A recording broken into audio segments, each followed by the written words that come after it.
Hi, I'm Nadia Combs, Chair of the Hillsborough County School Board. I want to welcome you to Hillsborough County Public Schools. We serve more than 200,000 students. That includes children in preschool through adults in our workforce program. I'm Henry Shake Washington, the Board Vice Chair. Our district is the 7th largest in America, and our team is made up of more than 24,000 people working at nearly 250 sites across the county. Our district is diverse and dedicated. Our board meetings are held in our board auditorium on select Tuesdays at 4 p.m. The best way to serve our students and our community is to involve you, the public, in what we do. You are welcome to email or meet with any of our board members and follow our district on social media. Board meetings are covered live by Hillsborough Schools TV on Spectrum Cable Channel 635 and Frontier Cable Channel 32. Meetings are also streamed live on our website at hillsboroughschools.org. Closed captioning is provided on all broadcasts, and past meetings are available in our online archive. We are interested in what the public has to say. We'll include time for audience comments before we address our business items. Our agenda and any supporting materials can be viewed online in advance. They are posted 7 days before each meeting on our website at hillsboroughschools.org. Our vision is preparing students for life, and that means all students, every day. Todos los estudiantes, todos los días. Thank you for your interest in education. With your help, we're making decisions that shape our community's future.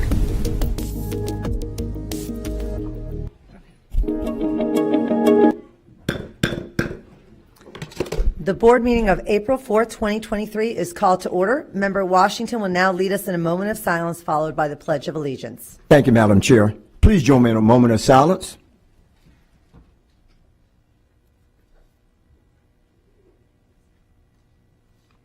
Thank you. Please stand for the Pledge of Allegiance.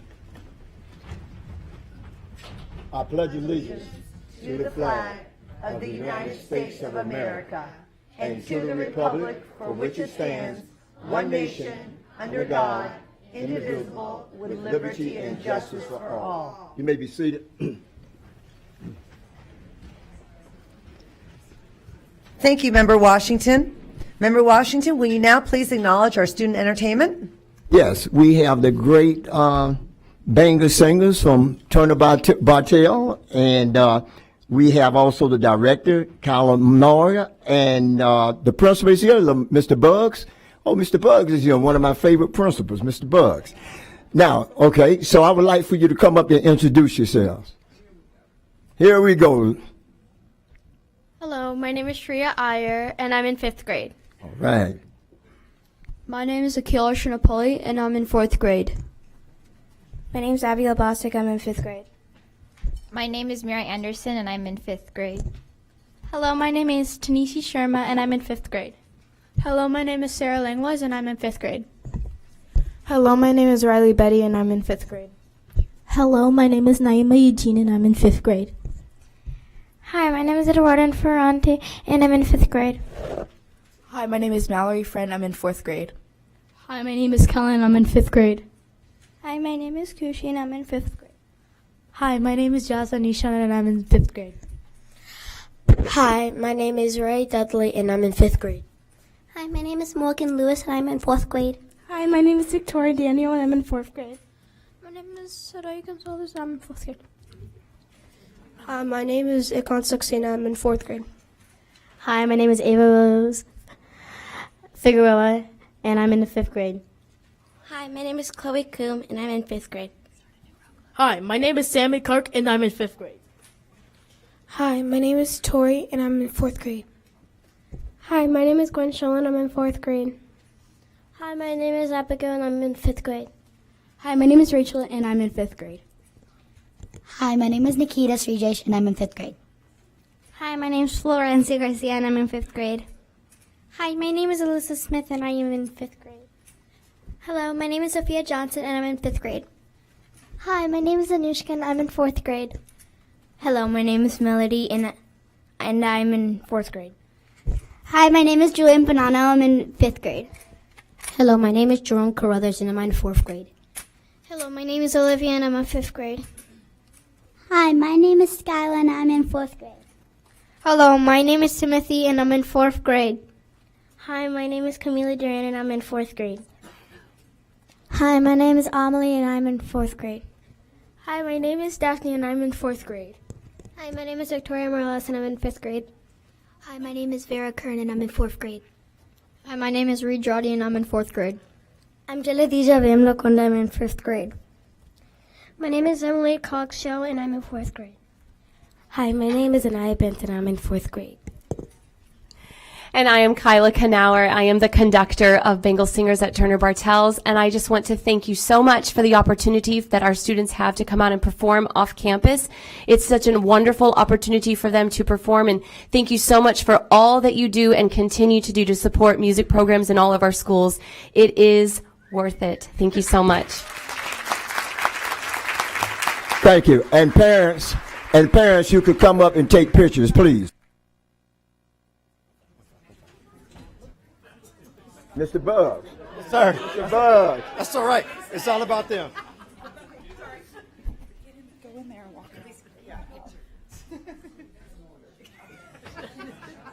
Down front.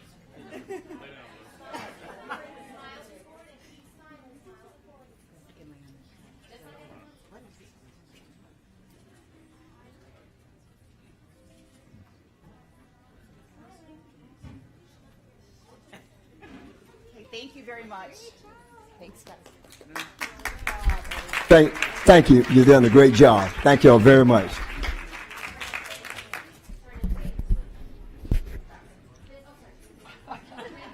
I'm going to have that song in my mind all day. Oh, yay. Oh, yay. That song is in my mind all day, this whole meeting. You're good now. Jay? All of you did a really wonderful job. Great job.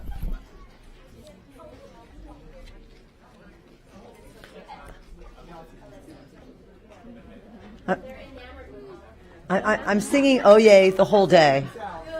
Oh yay! The little.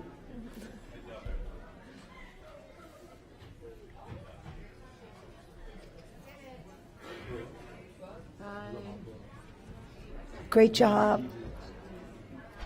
Great job. Great job. See ya. Hey, good job. Thank you. Good job. Thank you. Thank All right. you.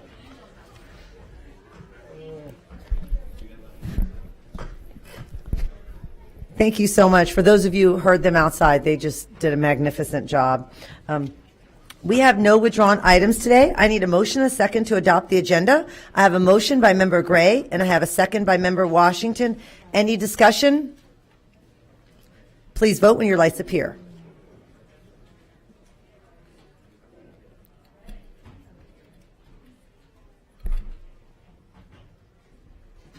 Great. Lynn.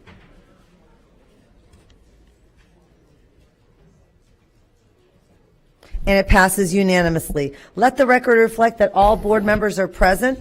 We have 3 set of minutes to be approved today. February 13, 2023, School Board Workshop. March 9, 2023, School Board Workshop. March 21st, 2023, School Board Meeting. I need a motion and a second to approve the minutes. I have a motion by Member Vaughn. I have a second by Member Washington.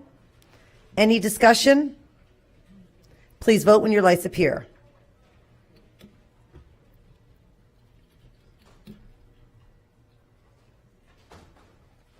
And it passes unanimously. Board members, I'd like to go over the format of today's meeting. As a reminder, we're a nonpartisan board who believe that all children can be empowered to learn to succeed, and our decisions will be made with that understanding. To pave the way for efficient and effective agenda statements and or questions, board members will have 5 minutes to speak with 30 seconds for final thoughts. Afterward, the superintendent can respond. If you have any further questions, you're asked to get back into the queue. Member Washington will now read the board guidelines. Thank you, Madam Chair. As we begin this afternoon meeting, let me quickly review the format of our school board meetings. Please silence all electronic devices. There are speakers in the room behind me that allow board members to hear the meeting from stepping away from the dais. This meeting can be viewed with closed caption on live webcast, on cable TV, on video monitors here in the auditorium. It also can be viewed with closed caption in the online video archive. Thank you, Member Washington. We have one item scheduled for time certain, and that's 6 p.m., the employee input. I'd like to go over public comment. The board welcomes comments from citizens and values your input to the board. In order to provide the most comprehensive response to your comments, our staff will follow up with you and will keep our board informed about the responses. Our school board respects the public's right to speak to the board, and we appreciate you taking the time to be here. However, it is requested when you address the board, comments are not directed personally against a board member or staff member, but rather directed at the issues. Any behavior intended to interrupt the orderly conduct of this meeting will not be allowed. Our civility policy is in place. When addressing the board, please state your name and speak clearly into the microphone. This afternoon, each speaker will have 2 minutes. Reminder that your 2 minutes start when you begin speaking. When there are 30 seconds left, you'll see a yellow light on the lectern. A red light and chime will indicate when your time is up. I will now, if you'll please call up the first 5 speakers against the wall. And the first speaker, please.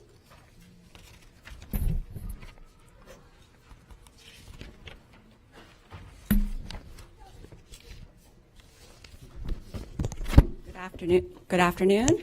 Kelly Carling, Hillsborough. I'm the mother of 4 children in the public schools here, and I recently discovered in our school libraries a graphic novel series called Assassination Classroom, which depicts very violent and disturbing scenes of school shootings, pedophilia, child rape, child sex trafficking, soft porn, prostitution, and suicide. There are scenes of children using assault rifles to shoot teachers. The plot line goes something like this. A group of misfit junior high school students are being taught to assassinate their pervy teacher with a weakness for students with big boobs. I understand that sometimes books may have redemptive value if their overall message is beneficial, but this book series is vulgar and disturbing, especially in light of the recent school shooting in Nashville. It's rated T+ for older teens. But most of the, actually now 139 copies, they just purchased 2 volumes since Friday, 2 full sets, are in circulation in our middle school libraries, which means children as young as 11 have access to this material. When I approached you all about this last week through email, I was told to submit a book challenge for each book for each school. So even if I had an infinite amount of time, which I don't, it would take me, at that time, 56 years to challenge each book, since the last book challenge took 7 months. I think there's something fundamentally wrong here if this kind of material was allowed into the school libraries in the first place. What kind of school employee would seek out and put this material before minors? What kind of adult would defend this being in public schools paid for by taxpayer dollars? Certainly one that I wouldn't trust to be around my children. Thank you. Next speaker, please.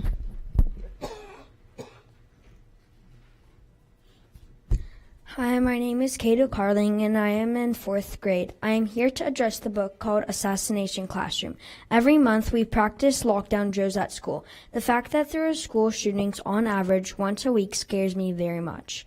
It horrifies me that there's a book series in our school libraries right now that condones school shootings. Not only that, but is rated a T+ for older teens and is recommended for 16 and up. It contains realistic violence and suggestive situations, yet this book can be accessed by children as young as 11 years old. I will now read some sample pages. Page 184 has a note from the author that says, "Kill is a fascinating word. It is often used but rarely put into action. So I decided to create a story centered around this unique word. If you enjoy it, you can kill me now and I'll die happy." Page 135 says, "I can't believe I get to kill my teacher with my own hand. It's payback time. After which, what happened with the last one?" Page 128 says, I've been wanting to kill a teacher. So I very much ask you, please take this out of our school libraries. Thank you. Thank you. Next speaker, please.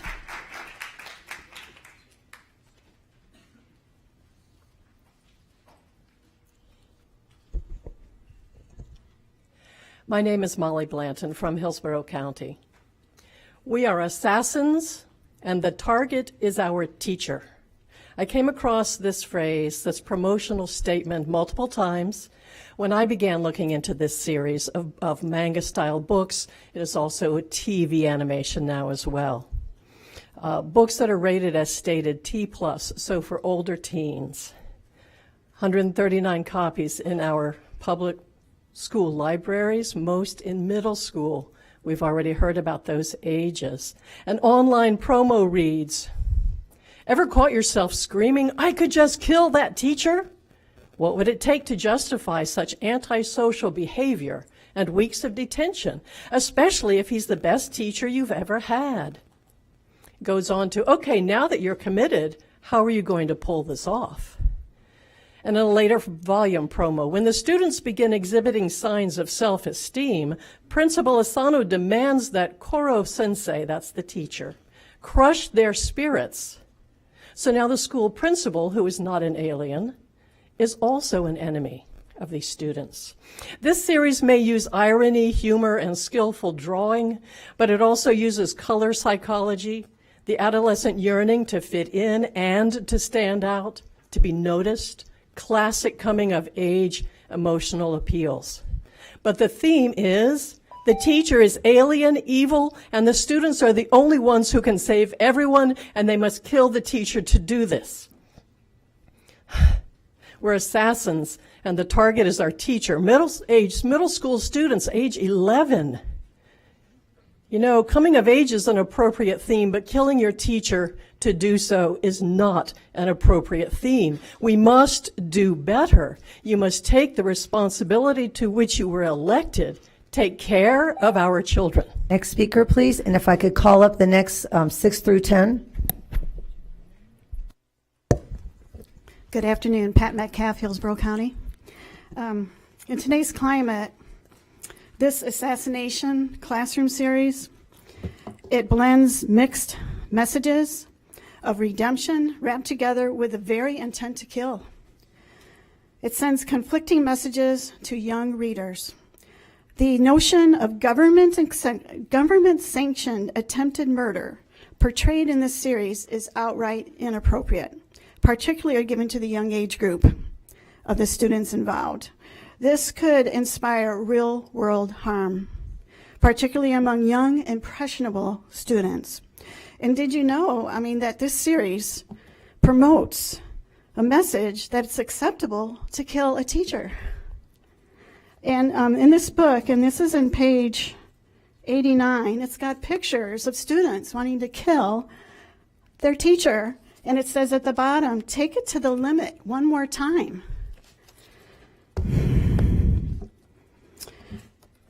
The root cause of school violence is often linked to mental illness.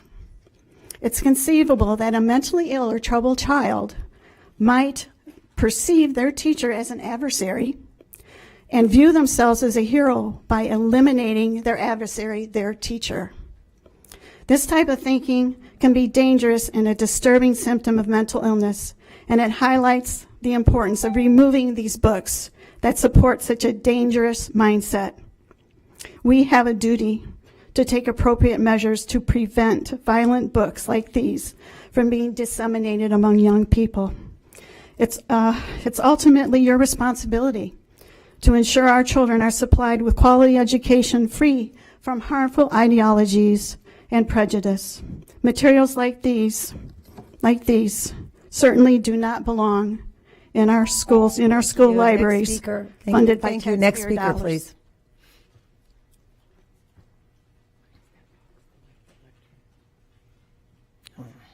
I am C.L. Townsend from Hillsborough County. Your future that you are in charge of is seriously in danger.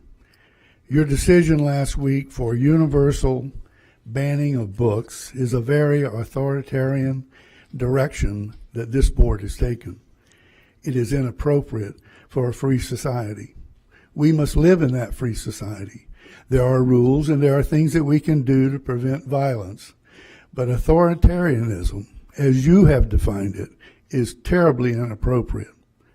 I urge you to consider adopting resolutions that prohibit universal book banning in Hillsborough County.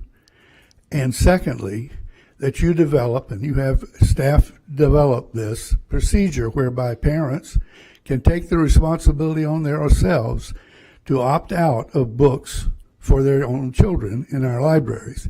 You should not be instituting authoritarian bans that limit parental freedom. Thank you. Thank you. Next speaker.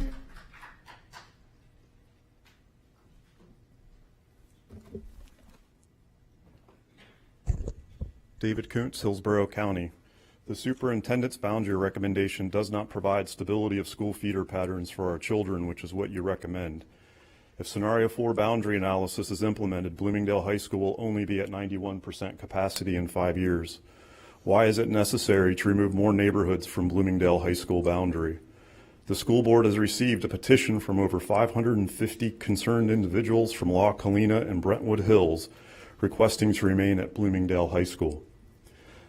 By supporting the superintendent's recommendation, you may be breaking up families, inhibit academic momentum, and destroy well-established feeder school zones. Just to give you an example, you will be separating my family. My daughter will start at Bloomingdale this fall for 9th grade and then will have to transfer in 2024 for 10th grade to Brandon High School. Bloomingdale is the 14th ranked high school in Hillsborough County, while Brandon is the 28th ranked and underperforming in all areas, including 29% math proficiency per U.S. News. The district overall is 43%. My son should get to stay at Bloomingdale as part of being grandfathered in 2024 as he is rising to 11th grade. However, you may not allow my daughter to be grandfathered as rising to 10th grade at the same high school. How is this maintaining academic momentum for my family? By delaying the rezoning decision, you have also taken away our ability to make an informed decision about where to send my daughter to high school. We have already transferred our charter school commitment to Bloomingdale after it was announced that we were going to be doing Scenario 4. The deadline for us as a family was January 31st. Our daughter's spot has already been taken. I am asking you to allow the siblings of students who are able to stay and currently enrolled at the same school also to be able to stay together so that families are not separated with this rezoning. Thank you. Thank you. Next speaker, please. Hello, my name is Nick Cavacles. I'm from Hillsborough County. I've been asked to review the content of the assassination series, and I was given a booklooks.org website as a place to locate and look at the summary of books. And frankly, I was shocked and surprised, appalled, simply in disbelief to read the content of many of the books. Here, the assassination series covers topics of rape of minors, child molestation, child trafficking, behavioral perversions of all manner, harmful influences that have no place in the school system for young children. I just randomly looked at some other books on the site, and I saw a book by E.R. Frank from America. And in that book, the word ass appears 32 times, bitch 6 times, dick 28 times, the F word 69 times, G damn 1 time, the N word 1 time, P female genitalia reference 13 times, and shit 126 times. I ask rhetorically, really, what value does this provide by describing only the distasteful forms of human behavior? How does this enhance the emotional and mental stature of our youth? Or for that matter, anybody? Who are the distorted evaluators who decide how such books should be chosen for youthful minds? I think the answer should be clear to just about anybody. None of, I would imagine, any of us here sitting would like to sit down with our 10 or 11-year-old and repeat any of those words that I've mentioned today many times over. I think Mr. and Mrs. Librarian should be ashamed of yourself. Thank you very much. Thank you. Next speaker, please.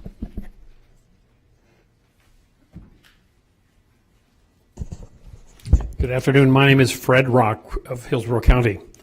I have been asked to share some of this information from Assassination Classroom volume 21. On page 4, it shows a teacher is shown in the crosshairs of a gun sight. He says, after giving it a great deal of thought, the answer I arrived at was that I must stake my life on teaching the assassination classroom. On page 6, always assassinate your target using a method that brings a smile to your face. Page 36, the school principal is shown drinking alcohol with his junior high students. Page 42, the female English teacher is sitting on the PE teacher's desk provocatively as she says, but I'm worried, Director, if a woman as beautiful as me were to meet a handsome radical extremist over there, or maybe that excites you, to imagine these things he might do with your wife. Page 52, one of the well-endowed junior high students is rubbing his head of the teacher while he pants heavily and stares at her chest. Page 53, the heading reads, Final Class, A Time to Kill. Page 65, the teacher is shown standing in front of a chalkboard while numerous weapons are pointing at him. The caption reads, In this classroom steeped a murderous vibes. Page 68, a student is surrounded by demonic-looking men. One of the masks, is this girl a guy? Let's check. Finally, page 72, a student muses, but to my classmates and I, kill is a magical word that gives us courage. Then the student sticks his middle finger into the carotid artery of a teacher's neck. Demonic faces are seen looking on. Please do the right thing. Thank you. Thank you. Next speaker, please.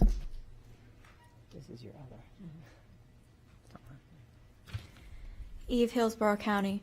A year and a half ago, my sister and I decided to try out for basketball at Coleman Middle. After walking through the rain and waiting at least 10 minutes while everyone else was playing, we were kicked out of the gym and told we could not play. We had completed all the certificate courses and filed all the forms and extra paperwork the vice principal provided us, but that wasn't enough. We are banned from sports for protecting our digital privacy from creepy for-profit companies. When my siblings and I were born, my parents decided to shield us from data collection and cloud storage of our information. They worked hard to make sure that family and friends did not post pictures of us online. You've undone their years of work. Now look what I'm having to do. Stand here and be streamed live on YouTube because you only accept those who unknowingly comply with the dangers of your unconstitutional mandates. You force us to upload personal and very sensitive medical information to digital platforms run by big tech companies. You have no way of knowing what they do with that data. Apps like Planet High School are creepily intrusive of our privacy, but we can just opt out, right? No. Can we decline these companies' privacy policies and terms of use? No. So if we don't comply with policies of a private for-profit company, we are banned from public school sports. Was our removal from the gym even legal? Probably not. All I want to do is play basketball without having to give away my information to strangers who may be located halfway across the planet. What's wrong with keeping paper forms in a lockbox in an office? It's certainly more secure that way. You kicked out students who are fully qualified to play sports in front of their classmates over paper. We should not be forced to give our property, our data, to creepy for-profit companies, strangers that can use our property to enrich themselves. This tyranny needs to end. Please let me play sports and respect my right of privacy. Thank you. Thank you. Next speaker, please.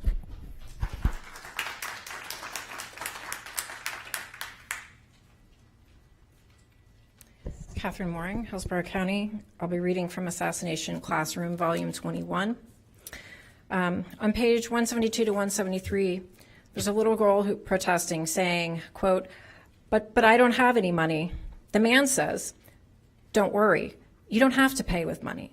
You know what I want doesn't matter if you're young or old, male or female. Tell me, what do you desire? The girl says, I really want it. I really, really want.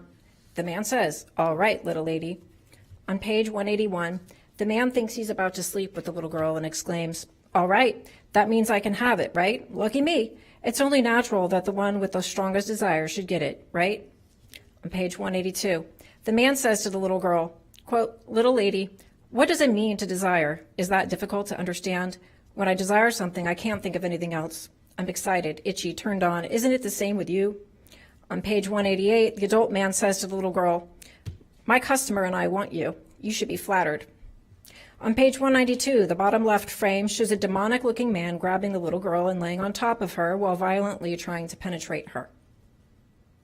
On page 193, the little girl thinks, "This guy's desire is a bottomless pit. Big things, small things, lecherous things. He wants them all really badly and at any cost." Page 184 to 185, the little girl has on a sexy dress. The man looks at her and says, quote, "Come on and pay me when you've grown into a woman worthy of wearing that dress." The little girl thinks, quote, "He saw right through it and my desire too. That man glittered like the stars, his clothes, his desires." Again, we're talking about a little girl who looks like she's about 9. Thank you. And if I could please call up speakers 13 to 17 up against the wall. Next speaker, please. Speakers 13 to 17. Thank you. Good afternoon. My name is Laura Kissick, a mom of 3 in Hillsborough County. I am here today to ask that you take a proactive stance on the Assassination Classroom series of books and remove them immediately. In light of the recent school shooting in Tennessee, the time to act is now, not 6 months from now, as we learn that's what it takes to get one book removed via formal process. Just one book, not the 139 across 21 books in this series that we are dealing with. The series is evident on its face that it promotes school shootings through realistic violent images and language. How can anyone justify a title like Assassination Classroom? It plants seeds of violence in impressionable young minds. Some will argue what they see on their phone and TV is worse. The schools can't control that, but they can control what is on the shelf and take actions not to be part of the problem. Why can't our schools be that one safe place where they aren't exposed to any of this? No violence or porn, period. The world is harsh enough, and becoming an adult is harsh enough. They will learn and see all this in due time, but for now, innocence is something to be protected and valued. From the volume 11 of this series, here are some quotes. Why is it you aren't on the verge of killing yourself, even though you've been defeated? Is this message we need to send to students, to kill yourself in defeat? This plants seeds of suicide in impressionable young minds. Also, there's 2 female characters who are mentioned having big boobs and using those boobs and womanly charms to get to their assassination target quicker. There's a line that says polygamy is a must. Also, it mentions always assassinate your target using a method that brings a smile to your face.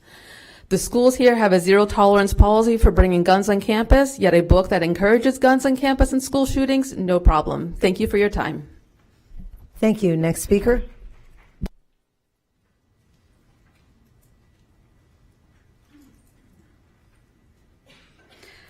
Good evening, Superintendent and school board members. My name is Renee Bowser. I'm a resident of Hillsborough County, the parent of a 7th grader and a 9th grader, and an educator in Hillsborough County for 17 years.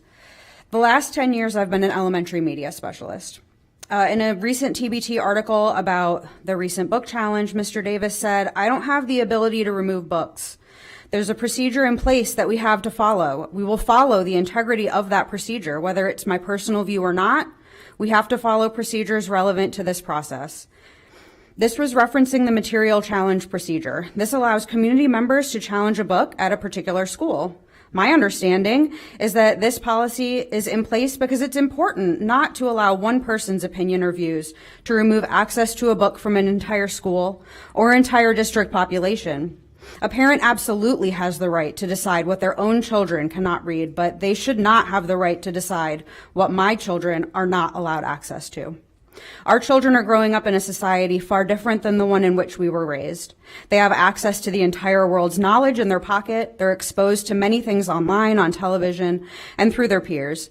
If they can read about sensitive topics in a well-written book, it can foster conversations about these hard subjects. Students need many different types of books. Dr. Bishop introduced the concept of books that are mirrors, windows, and sliding glass doors.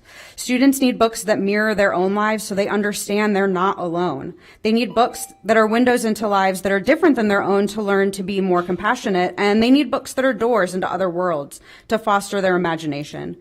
These categories may look different for each student, and a book that's a mirror for students at my Title I transformation school may be a window book for students in New Tampa or Fishhawk.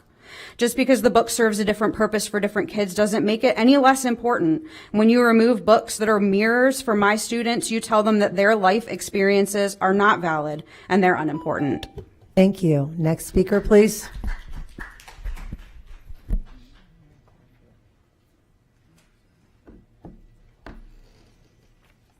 Good afternoon. I'm Heather. I live here in Hillsborough County, and I'm just going to read a few sections out of volume 21 of Assassination Classroom. On page 110 through 111, an evil-looking man corners a woman, and licks her face, and then grabs her, and then says, "We'll discuss your payment plan at my office. With your looks and your bod, it's a shame to waste all that in a dingy dive like this. Even better, you're blind. Politicians and CEOs will pay big bucks for you to preserve their anonymity." I don't think any child should have this as a window to see the world through. It's terrible. Page 112. A man grabs the girl who looks to be about 9. Sounds like human trafficking. And he says, "Don't worry, your mother's just taking a new job." And he throws the little girl to the floor and says, "Maybe you'd like to help your mom with her work. You could pay her debt back faster that way, he. That's despicable. We don't want to teach our children to do that kind of thing. Oh my gosh. It triggers me so bad, I can hardly stand it. Okay, the scene in page 114 shows a teacher looking at porn. In page 122, an evil-looking man gives the mom and her young daughter a contract to sign and says, "There's no way you're going to be able to pay off the debt without using your body. Let me show you what's what." Is that what we want to teach our kids? They pay off debts with their bodies? Sickening. The teacher says, "I noticed that a proprietor's eyes were lit by a melancholy determination to kill. A student of mine used to have that same look in his eyes. He too didn't value his life. He participated in a suicide bombing Thank you. mission Next speaker. against Thank me." you. Next speaker.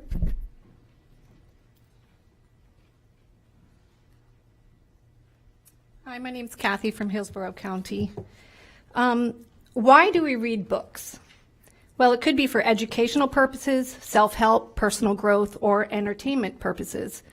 These may be fictional books, but there have been studies done that show how fictional stories affects the brains of children. Psychologists have studied how we connect with characters in books.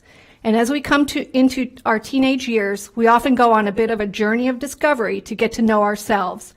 When we emotionally connect with a character and feel really immersed in the story, we get an opportunity to try on that character's identity for a while to see what it feels like. Some research shows our own identities can temporarily grow to include the thoughts, feelings, and experiences of fictional characters. So, Assassination Classroom. The name itself should have given pause to whoever vetted these books. This is a story of students plotting to kill their teacher. I ask you, is this something you want middle or high schoolers to immerse themselves in the characters? It's common sense. I would hope your answer would be no and pull these books. It's not about religion, it's not about politics, it's not about race, gender, or any of those things. However, what it is about is what exactly is this series of books teaching the children? How is it affecting the minds of 11 to 14-year-olds? Your job is to protect the students from harmful material. It's hard to believe if you try to defend these books, and it's not fair to teachers. If you choose to keep these books, you're failing your teachers, you're failing your students, and you're failing your community, when all it takes is one student to want to fully immerse themselves in the character and to act on what this book is depicting. My final point is it's not about choosing. It is about choosing, it's not about banning. Are we choosing appropriate books to be available to the students? And that's where it starts. Thank you. Thank you. Next speaker, please. And if I could call up the next 5 speakers. Hello, my name is Olia Fick. I'm coming from Hillsborough County. My son just started high school. He goes to 9th grade, and this year we realized he's a very gifted bassoon player. His goal is to be a professional bassoon player and musician. He wants to start his career at the military band. He's weeks away from being Eagle Scout. We try to do everything right. We just learned this year by my son that there is a great platform for him at the performing art at Blake. That they give him the platform of extracurriculum for music, gigs at the Stratz Museum, universities with music agenda come to pick and choose the best of them. As a mom, when he was, I'm sorry, I'm very excited. As a mom, when he was in the middle school, and I wasn't raised here, I understand to give him better future, I signed him up to an IB program. My mistake, because I've learned to know that there is a rule that you cannot switch between magnets, even if you realize that your son belongs elsewhere. And I didn't know that IB and performing arts are choice and magnet all the same. I called the choice office to tell them to look at the individual needs and not like all size fits all. I totally understand rules and regulation. I was in the military, I go by them. I don't have a parking ticket. But some exceptions needs to be looked at and something needs to be done. When I called the choice office, I was told this rule is 30 years old. Many parents tried before you and failed. You have no choice, give up. Is this what we teach our children? To give up their dreams, preparing students for life? I really, really ask you to seek, to help my son and I don't have time. Blake do audition for 9th and 10th. If he goes back to his neighborhood, the public school, he will be at 11th grade when he gets the opportunity to go to Magnet again, and he doesn't have this opportunity anymore. Thank you. Thank you very much.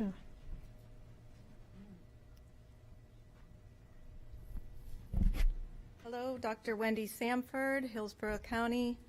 I was here probably about 4 months ago and introduced a program, Handle with Care. Simply put, and just to remind you, Handle with Care is a program that if the police are called into a home, if there are any children present in the home, that officer sends a notice to the school and all it says is Handle with Care, or HWC. This is a national program. There are 5 states that do it statewide. We're not the only ones doing it. There are 22 counties in Florida that have already implemented the program. So you can imagine my surprise when I got this letter this week. I've been at this for about 8 months, working with police, and the Tampa Police Department are on board, had their okay. I work with Matt Kamat and Samuel Kurt Royka. With the schools, Chrissy Dorian. I've talked to Superintendent Addison Davis and Holly Saya with the schools. We were on board, still working on the Sheriff's Department though, but I have hope. So I received this email from Thomas Farrier, and it says, I can't read the whole thing. Please be advised that although the district greatly admires your efforts to assist students, to me, the HCSD will not be moving forward with the Handle with Care program. Nonetheless, if the district wishes to utilize the Handle with Care program in the future, it will be sure to contact you. Don't call us, we'll call you, is what I'm being told. This came on March 20th. I sent an email response the same day to Superintendent Davis, also to all the people on the list of the chain. To say I'm disappointed, I can't even say that. I don't get paid for this. I am not a person that works for that program. I am a retired teacher, a retired administrator, a retired district person in curriculum. This is a good program. Twice this past week, my granddaughter goes to Sickles High School. Tuesday and Thursday, I had to go pick her up from school because there were lockdowns in the classroom. Kids are scared. This is a proactive program that we can do ahead of time that works. Please sit down at the table. Sit down at the table, and if you have questions or concerns that are legal, let's talk through them. It's a national program. Thank you. Handle with Care. Thank you. Next speaker, please.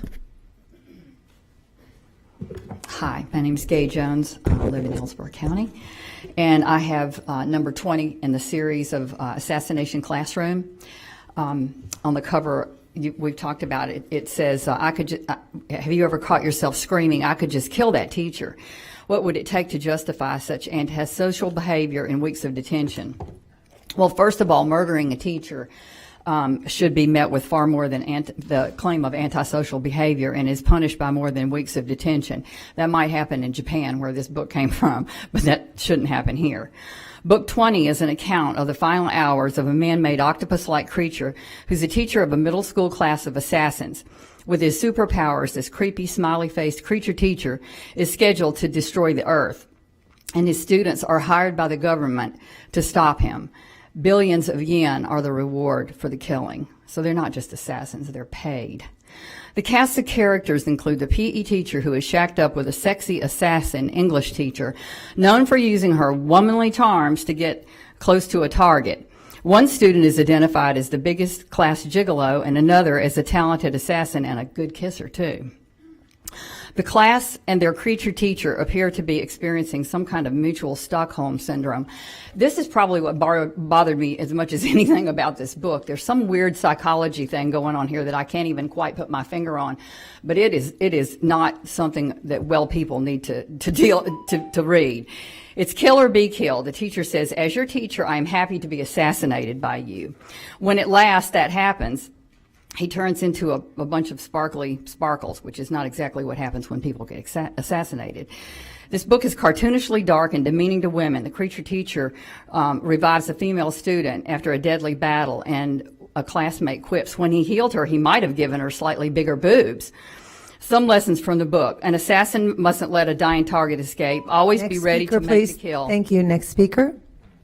Thank you.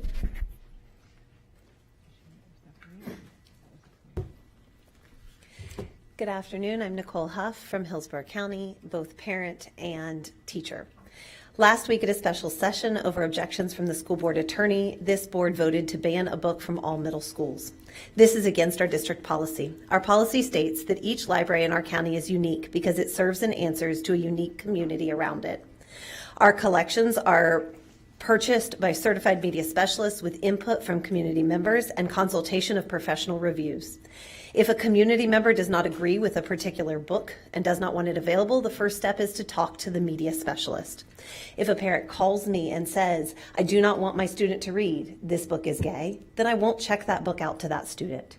If they say, I do not want my student to read any book with a mention of sex in it, I will not check out a book with any mention of sex to that student. It is that simple, and that is that parent's right. But the parents do not have the right to choose for every other student. If this does not satisfy the parent, he or she may challenge the book, and that may result in a school committee, a district committee on appeal, and you guys. And it is your right to remove a book from a school, should you choose to. However, we do not have a policy to ban books district-wide. It is a school-by-school decision. And your motion, which passed, removed it from all middle schools. This tells parents and activist groups that it's okay to come and read select passages out of context, as we've seen today. And that is a problem. Please trust your media specialists. It is our job to talk to students about what is in the books, to make sure that they approve of them and that their adults approve of them. And beyond that, trust the communities. You didn't protect a single student by doing this because the book wasn't in other middle schools, because media specialists had deemed that they would keep it at high school except for the overage students. Thank you. Thank you. Next speaker, please. Thank you.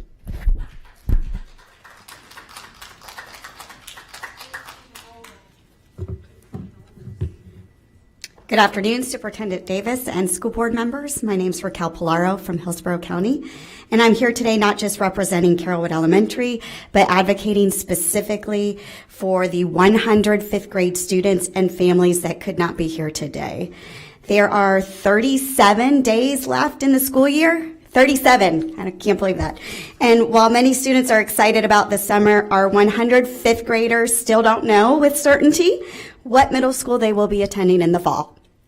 In about 7 weeks, those 100 students will leave Carrollwood Elementary, and at this point, they don't know, again, if they're coming back or not. Parents are caught in limbo, and we're not able to make plans with regards to work, childcare, transportation to and from school, or even extracurricular activities. Because something as simple as what time our child will need to be at school or what time they will get out is still undetermined, as it's based on which middle school they choose to attend. So we are respectfully asking to be added to the next agenda so that these families and students can have closure about what their future middle school will be. Fifth grade students received a letter last week asking if we would be attending Carrollwood or another middle school, and parents had no clue how to answer, wondering, is Carrollwood even an option? So let these children have the opportunity to enjoy their last weeks of elementary school knowing exactly where they will be going next year so they can give their proper goodbyes and see you laters. And most importantly, so we can adequately prepare them for the changes and emotions that come with middle school. Again, I'm here to encourage you to put us on the agenda. Please stop the fragmentation of a community. This cycle will continue without your intervention. We are asking for an answer this month so students, parents, and staff can move forward, plan, and prepare. And finally, happy birthday, Mr. Washington. Thank you. Next speaker, and if we could have speakers 21 to 25 to please line up. Speakers 21 to 25. Thank you.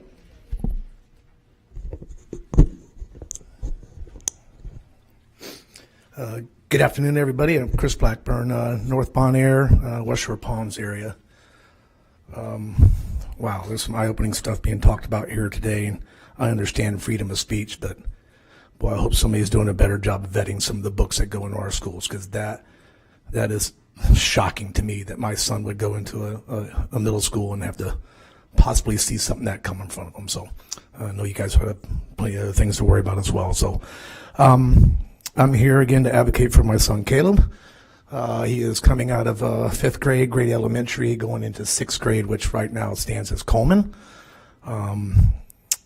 We actually went to Coleman the other day as a pre-orientation, meet some teachers, see the school, so he gets somewhat oriented once he comes July, I believe it's July, that things proceed further than him going into 6th grade.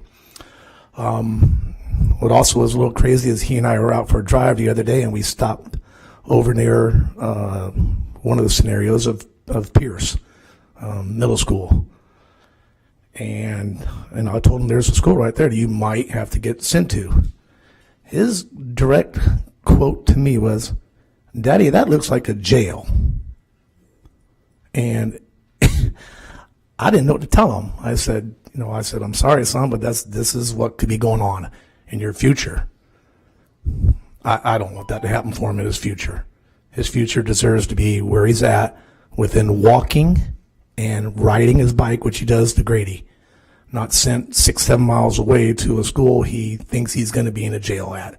So I know you have some workshops coming up, and I appreciate y'all continuing to do what you do, and I look forward to seeing what happens at the workshops.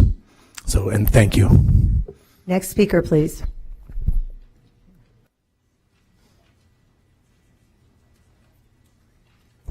Good afternoon. My name is Lee Carden. I'm a lifelong resident of Hillsborough County. I think the inappropriate content of the books in the assassination series is patently obvious, not just from what you've heard read here today, but on the cover of each one of them. They're marked either teen plus or young adult, which by definition of the publisher says they're inappropriate for the schools in which your media specialists are purchasing them. So that really raises the question, what is the systemic problem in this county that we have media specialists who regularly, consistently are buying books like this and putting them in libraries for children who don't meet the standard the publisher has set for them? That's a systemic problem. Why are they still here? Why were they hired initially? This is not a training issue. If they can't read the cover, the marker on the cover that says teen plus or young adult, and they still put it in middle schools, much less high schools, they're no more appropriate for high schools than they are for middle schools. But that's a problem for this board. There is a systemic problem in this county, and it's up to you all to fix it to protect our children. Thank you. Thank you. Next speaker, please.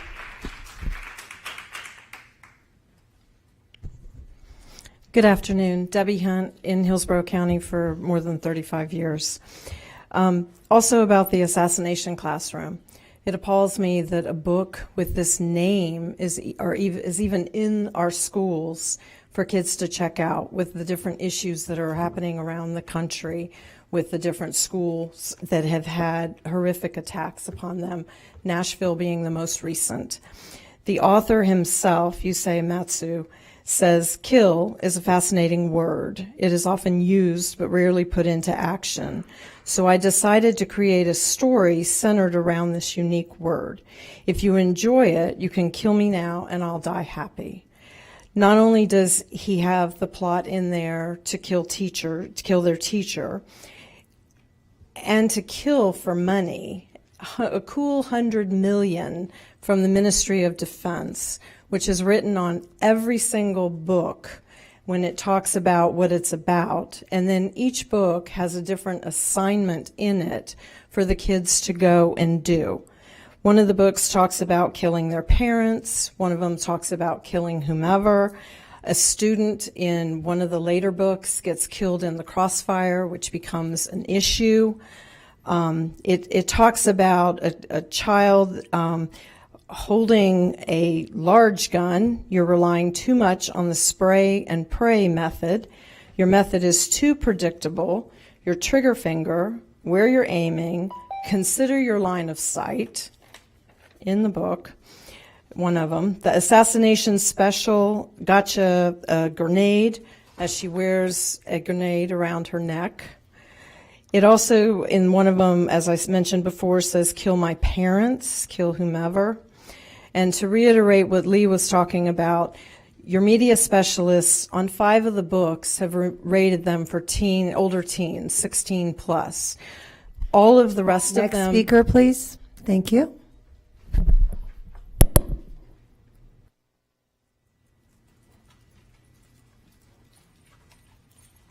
Good afternoon, Tina Williams Brewster, Hillsborough County. Today I'd like to change the dynamics of the discussion to school resources. As I've heard one parent say, let me back up a little bit, have 6 kids, 3 of which have successfully graduated from Hillsborough County through no fault of the school, definitely mom and dad and their own tenacity. A parent stated that a school looked like jail. Well, what about the kids that actually go to the school that looks like jail? Why are the resources so lopsided? We have schools with plenty of resources versus schools with resources that are there, or in our case, the people or the gatekeepers of those resources pick and choose who gets the resources, how the resources are distributed. Always brown, black, and underdeserved kids are always left out. Taxpayers pay this money. We even get extra money for kids who need extra help. The young lady was right about one thing. It is systemic. Why, this week, I read about a teacher for 23 years. 23 years has been allowed to bully students repeatedly. This is systemic. This needs to stop.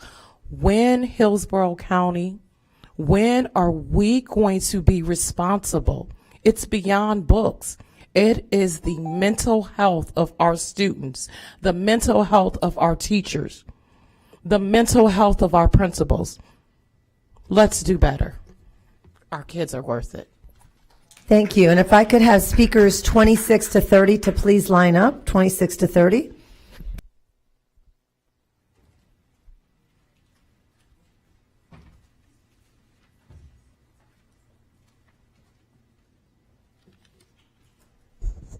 Alan Brewster, Hillsborough County. Hillsborough County Public Schools should take a look at themselves in the mirror. What is the standard here? What is the expectations? When will Hillsborough County Public School climb the ladder of standard to its highest point? When will they climb the ladder of expectation to its highest point? From my understanding, the word education means to pull out what's already in you. But as every person that advocated here today, they're saying, when will Hillsborough County climb that ladder of standard? When will they raise the standard in this public school system? When will they raise the expectations in this public school system? Me and my wife had 6 kids. We've been here almost 8 years, and we've had to advocate hard for the schools to raise the standard, to raise the expectations. My daughter is autistic on the spectrum, and my wife tell her, you don't get a pass because you have a disability. You have to raise the standard. You have to raise your expectations. Thank you. Thank you. Next speaker, please.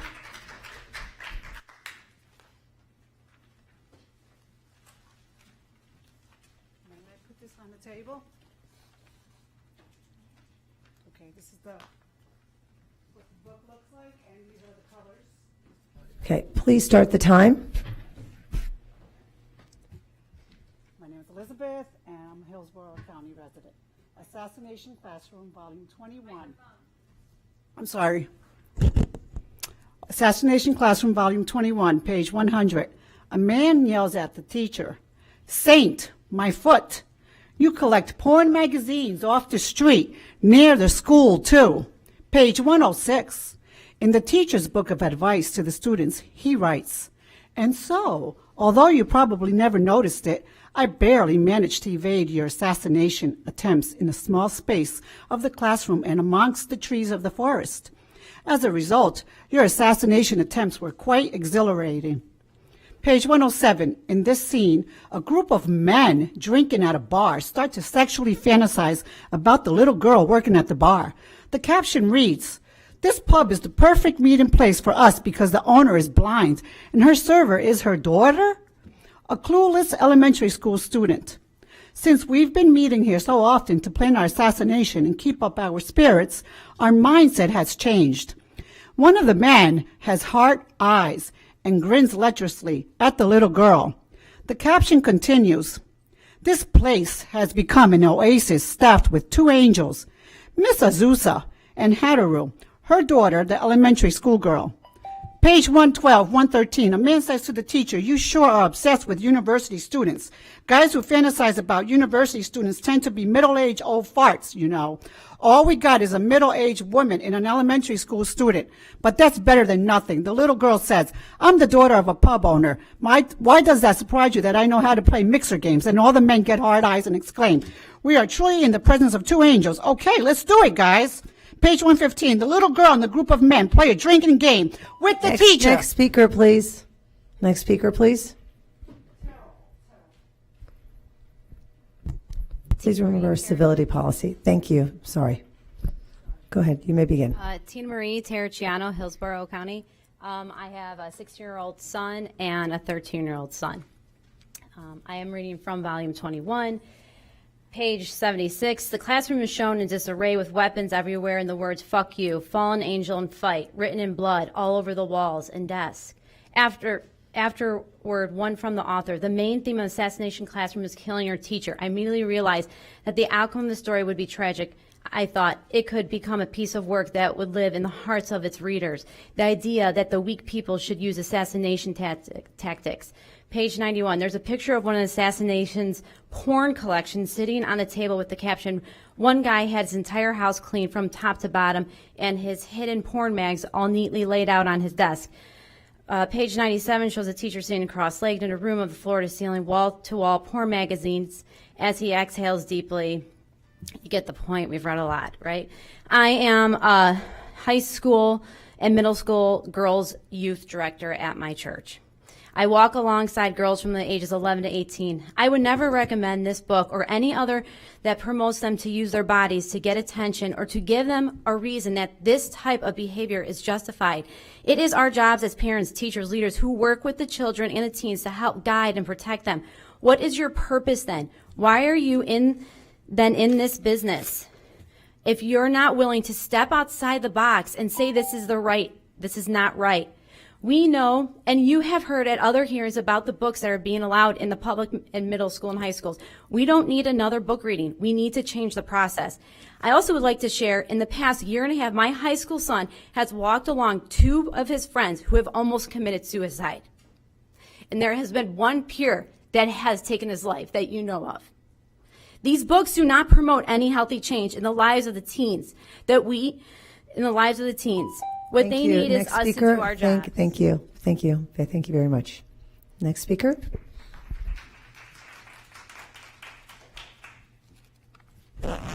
Hi, my name's Jen Hart. I live in Hillsborough County. I'm a proud teacher in Hillsborough County, but I can't say I'm a parent anymore because my baby graduated last May. So anyway, good afternoon, school board. First of all, I would like to thank you and the union for our new proposed salary schedule with steps. Yay! I know I am breathing a little sigh of financial relief, and I hope this goes some of the way towards improving teacher morale and retaining great teachers for the future of our district. But I'm here today to talk to you about book banning. This is a topic that has been over-politicized as a means to allow the few to control the many, and it is about power. It is about people saying, if I don't like it, you can't have it. My son just graduated from high school last year. Like I said earlier, I have nieces and nephews in high school. My husband actually teaches high school in Hillsborough County. So I can tell you about teenagers, and one thing the vast majority of them are not doing is checking out books from the library. If we were really concerned about protecting children, we would take all the cell phones out of their hands, but since people don't really want to do that, this all feels a bit performative. I encourage you to uphold the school site-based process in place for each media center to decide what books are appropriate for the students that they know and serve. This also allows parents the right to do their jobs and decide for their own children. Freedom cannot exist where there is censorship and book banning. And just to kind of break it up and read a little something different than all of that, I'm going to read famous quotes from authors about banning books.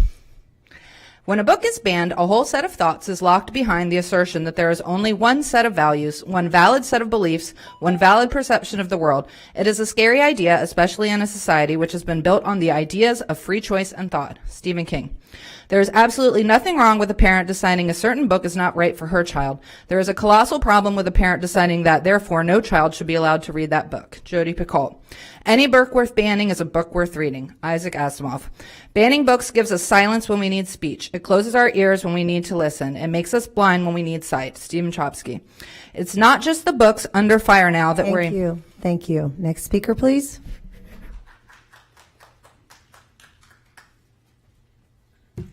Hi, my name is Dalton Gregory. I've been asked to read Assassination Classroom. I think we've heard a lot of stuff from this book. It's disturbing. The one consistency is every book has a rape scene, and every book has a sex scene with the instructor. There's not much other consistency to the book, well, except that they try to kill him at the end of every book and fail. I've lived in Hillsborough County for 20 years, and I've not been a political person. I feel like things are getting chaotic. But this is an obvious liability. This needs to go before something happens. So please just do the right thing and remove this one. Thank you. Thank you. Next speaker, please. Hello? All right, sorry. Today's Tuesday. My Tuesdays are my leg day for the gym. But I'm here talking about this book that approves child pornography, rape, and I don't even understand how this is in our schools. In the suicide thing, I've had 2 friends who have almost committed suicide. And then I have to find out that my middle school little brother has to deal with this. He has to see people shooting themselves, having sex. Porn is already a serious addiction that teens struggle with, and now it's being brainwashed into little kids. These kids are having to deal... If I can find... Right here. I don't know if you guys can all see this. This is a middle school girl in a very scandalous outfit with the teacher with the sly grin on his face looking. And the name of this, because each book has whatever their little operations, it's called Operation Hookup. Really appropriate for middle school kids. And then the next page it goes, all the kids and the teacher, the kids look frightened, but the teacher has a sly grin on his face, going, she looks even more slutty. Guys, come on. I mean, for the well-being of the kids, think, guys, please. This is not helping anyone. So what people feel, if someone wants to read this book, read it outside the schools. I don't care if you don't want it, if you want it in the schools. Think how sick that sounds. I want this book that supports child pornography, rape, and sex and all, and shooting teachers. As a high school student, we had a lockdown at Plant in the beginning of the year. It wasn't, we found out it was like just a fake down lockdown. Well, sorry. Well, no, it wasn't a practice. It was actual warning because someone got a call, and the school went all on lockdown because we all thought there was a person with a gun in the school.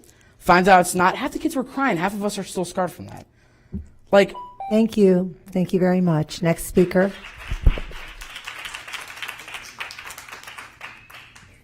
Hello, my name is Nina. I live in Hillsborough County.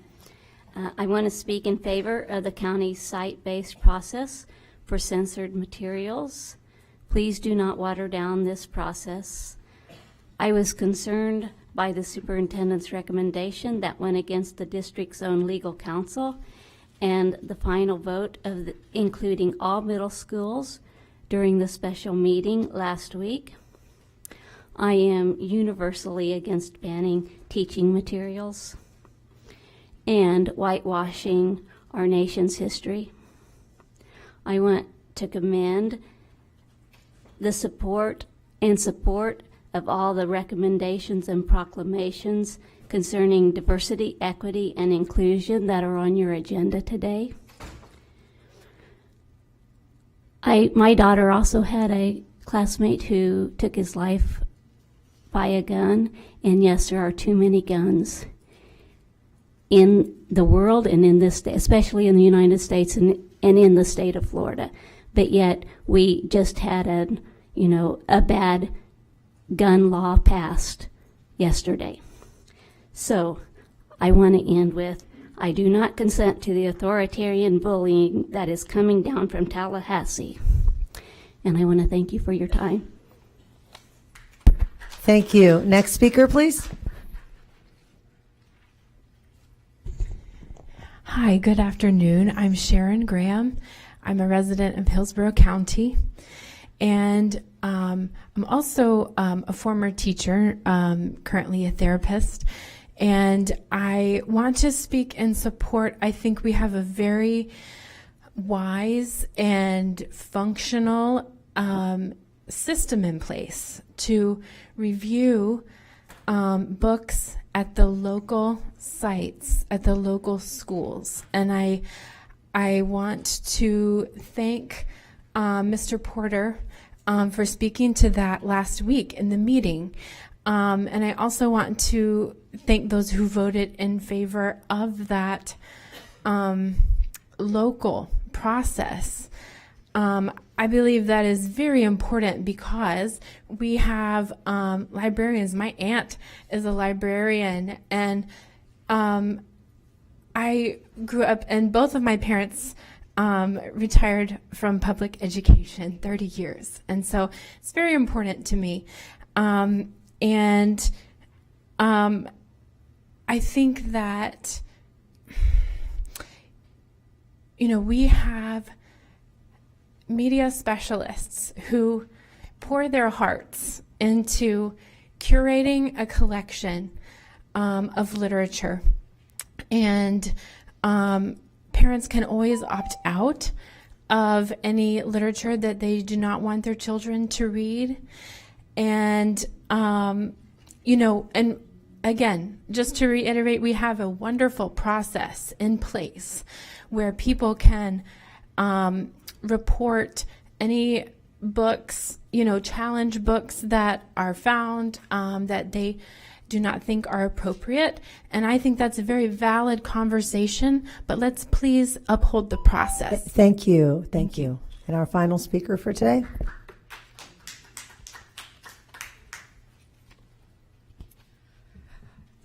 Thank you. Good afternoon, and thank you for getting me in this afternoon.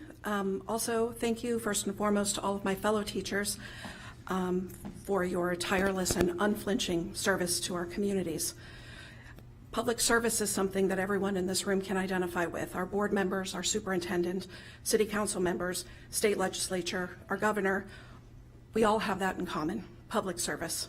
We are all public servants. On that we can surely agree. And although we are all public servants, it seems that there is some confusion about who exactly the public is that we serve and what serves the public. The public is made up of our local communities. Our communities are made up of people of all races, ethnicities, sexualities, genders, and religions. Existence is not inappropriate. Public servants are meant to serve all members of their communities, not stigmatize certain members through fear and false claims to create some sort of moral panic. Existence is not inappropriate. To those public servants who believe that the history of Black Americans or our LGBTQ communities is inappropriate to be learned in schools, or that Black or LGBTQ representation in books is unsuitable, or that book banning has ever been a sign of freedom, or that one type of parent has rights over other types of parents. To those public servants, I say, yes, you are allowed to hold those opinions. The Constitution guarantees your rights to free speech. However, to those same public servants, I say, your opinions do not get to deny the rights, history, or existence of others. Where is the compassion and humanity for our fellow human beings that make up the very community that we as public servants are meant to serve? To every gay, trans, non-binary, Black, brown, white, indigenous, Christian, Muslim, Jewish, agnostic student out there, you are seen, you are loved, and the world is better because you exist. The world needs you. Thank you. Thank you. Thank you. And that concludes our public comment for today. We will now move to the recognitions and proclamations. AO1, Adoption of Proclamation, Intellectual Disabilities Acceptance Month, March 2023. Member Rendon will be highlighting this proclamation. Thank you, Madam Chair. It is my honor to announce this proclamation. During the Intellectual Disabilities Month, our district recognizes the amazing talents and abilities of our students with intellectual disabilities and the contributions they share with our schools, classmates, and communities. Activities and celebrations being planned in honor of Intellectual Disabilities Month include highlighting their many accomplishments on morning shows, creating awareness pins, fashion shows, muffins with a message about intellectual disabilities, and many schools are recognizing this month by having their staff and students wear blue. Hillsborough County believes all students have the capacity to lead full, productive lives and contribute greatly to the world. Thank you, Member Rendon. I need a motion and a second to approve Intellectual Disabilities Acceptance Month, March 2023. I have a motion by Member Washington. I have a second by Member Hahn. Any discussion? Member Rendon? Thank you, Madam Chair. You know, this topic is very near to dear to my heart, as I've had 30 years of working with individuals with developmental disabilities. I've had seen individuals that are working through the Moat Aquarium on rescues with turtles, seen individuals buy their own homes, buy their own cars, completely live independent lives. And it all starts with our educators in our classrooms.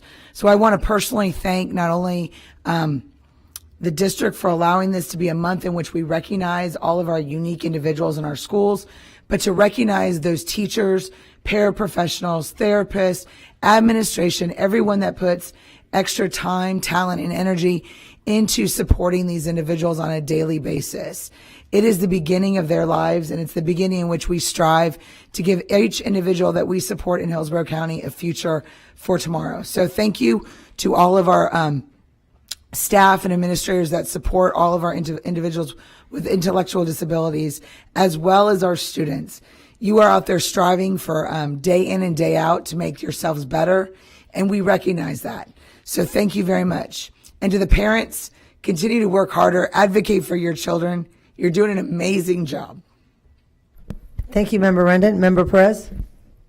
Yes, to co-sign on what Member Rendon said, you know, in the Hillsborough County Schools, we support our students who are able differently. You know, our students are able to stay in their schools until age 21, and you know, our teachers work with them. And you know, Hillsborough County Schools supports our students, and you know, thank you for the teachers who are there with them on a daily basis, helping them learn that independence type, you know, living.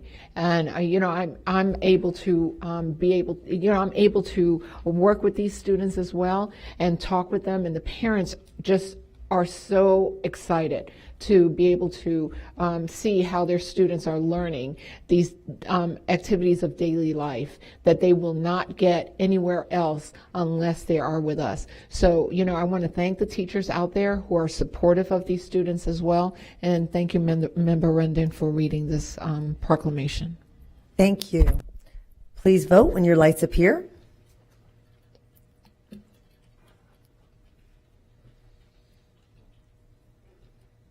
And it passes unanimously. AO2, Adoption of Proclamation, National Volunteer Month, April 2023. Member Washington will be highlighting this proclamation. Thank you, Madam Chair, for giving me this opportunity for the National Volunteer Month proclamation. Hillsborough County Public Schools has more than 41,000 volunteers, community partners, and mentors that have contributed to a total of 323,000 volunteer hours at a value of more than $9 million to our district. Volunteer Appreciation Month is dedicated to honoring all of the volunteers in our communities, as well as encouraging volunteerism throughout the month. We honor our volunteers' time, talents, and treasures, and thank them for the love and time they give to our schools, our students every day. Throughout the month, the District Volunteer Service Office will provide volunteer recognition resources, support, and recognition tokens to all school sites. The district will also showcase some of the amazing volunteers and their stories in its social media sites throughout April. Thank you, Mr. Washington. I need a motion and a second to approve National Volunteer Month, April 2023. I have a motion by Member Gray. I have a second by Member Perez. Any discussion?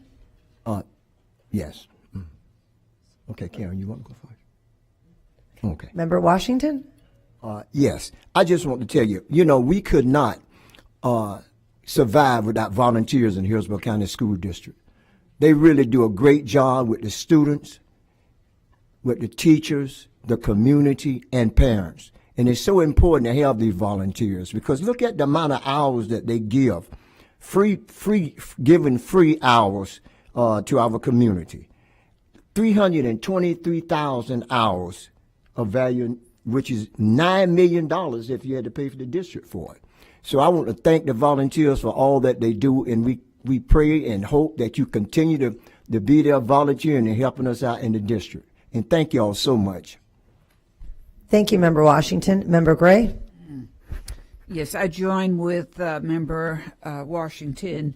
We know that the volunteers are the human resources that bring the talent, the love, the nurturing.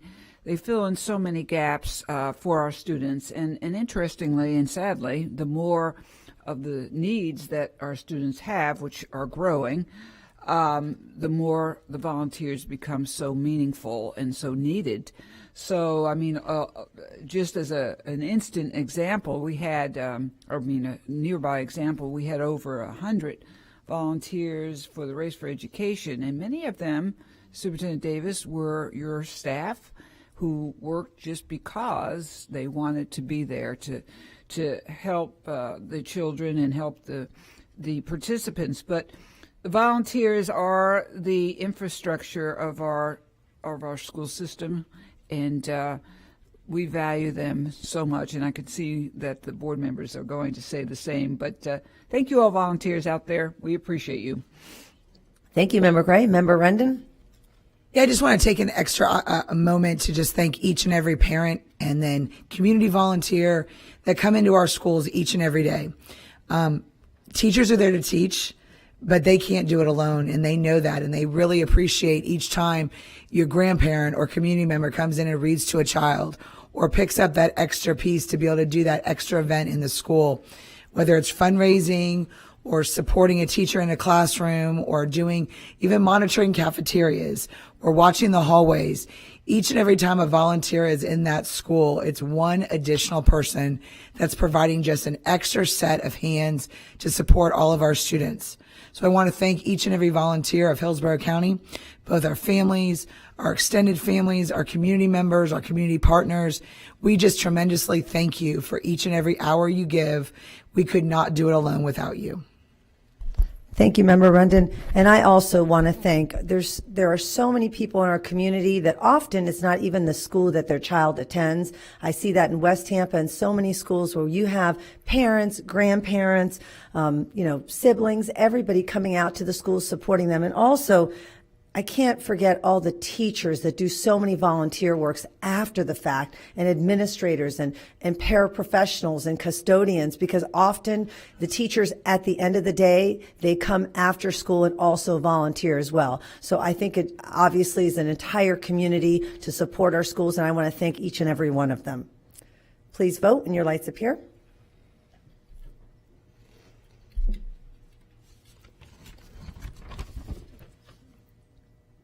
Passes unanimously. Our last proclamation of the day is A03, approve the adoption of proclamation for Autism Spectrum Disorders Acceptance Month, April 2023. Member Vaughn will be highlighting this proclamation. Thank you, Madam Chair. Hillsborough County Public Schools celebrates our rich diversity as we honor students on the autism spectrum with the adoption of Autism Spectrum Disorders Acceptance Month proclamation. In Hillsborough County Public Schools, we serve more than 4,000 students with ASD. Our district is proud to have a long history of implementing innovative, research-based practices for students with ASD while supporting inclusion and celebrating neurodiversity. With this proclamation, HCPS joins parents and caregivers, community members, teachers, and students in recognizing the amazing talents and abilities of individuals on the autism spectrum. Thank you, Member Vaughn. I need a motion and a second to approve the Autism Spectrum Disorders Acceptance Month, April 2023. I have a motion by Member Washington. I have a second by Member Rendon. Any discussion? Member Vaughn? Thank you. Well, first of all, thank you all for speaking so passionately about our students with disabilities or who are neurodiverse. And Member Rendon, you're absolutely right. It's up to us as a district to make sure that we're creating inclusive classrooms and meeting the needs of our students, but it's really the parents, the community, the teachers who advocate for our students. And we've come such a far way in making sure that we're meeting the needs of our students who need it the most, whether we're talking about neurodiverse students, whether we're talking about students with a learning disability, whether we're talking about physically disabled students. And I really appreciate this board always having a commitment to make sure that we are inclusive. And I can even see this in the language that's changed since last year. The spectrum and how we look at our students on the spectrum, it's changing so quickly from language to symbols to so many different rapidly changing things. And just the fact that we've changed this from awareness to acceptance month in a year speaks volumes to the fact that we're really committed to making sure that we're using language and that we're being supportive. And again, I know I use this word a million times, but inclusive, because I think that's so important. So thank you to my fellow board members and for the district for making sure that we honor our students. Thank you, Member Vaughn. Member Rendon? Yeah, I just want to say to all of our students and our students with on the autism spectrum and our parents that are walking through this this life with our individual and unique students. We are so thankful that you are part of our schools, that you are actually bringing a diversity that educates ourselves as we educate you. It is such a unique community that allows all of us to learn from each other. And so we want to thank you for giving us the opportunity to be a part of your journey. Thank you. Please vote when your lights appear.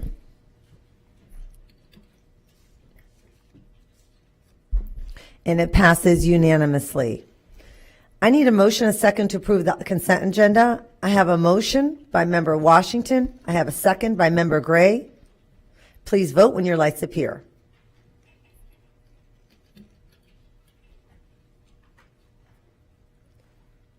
It passes unanimously.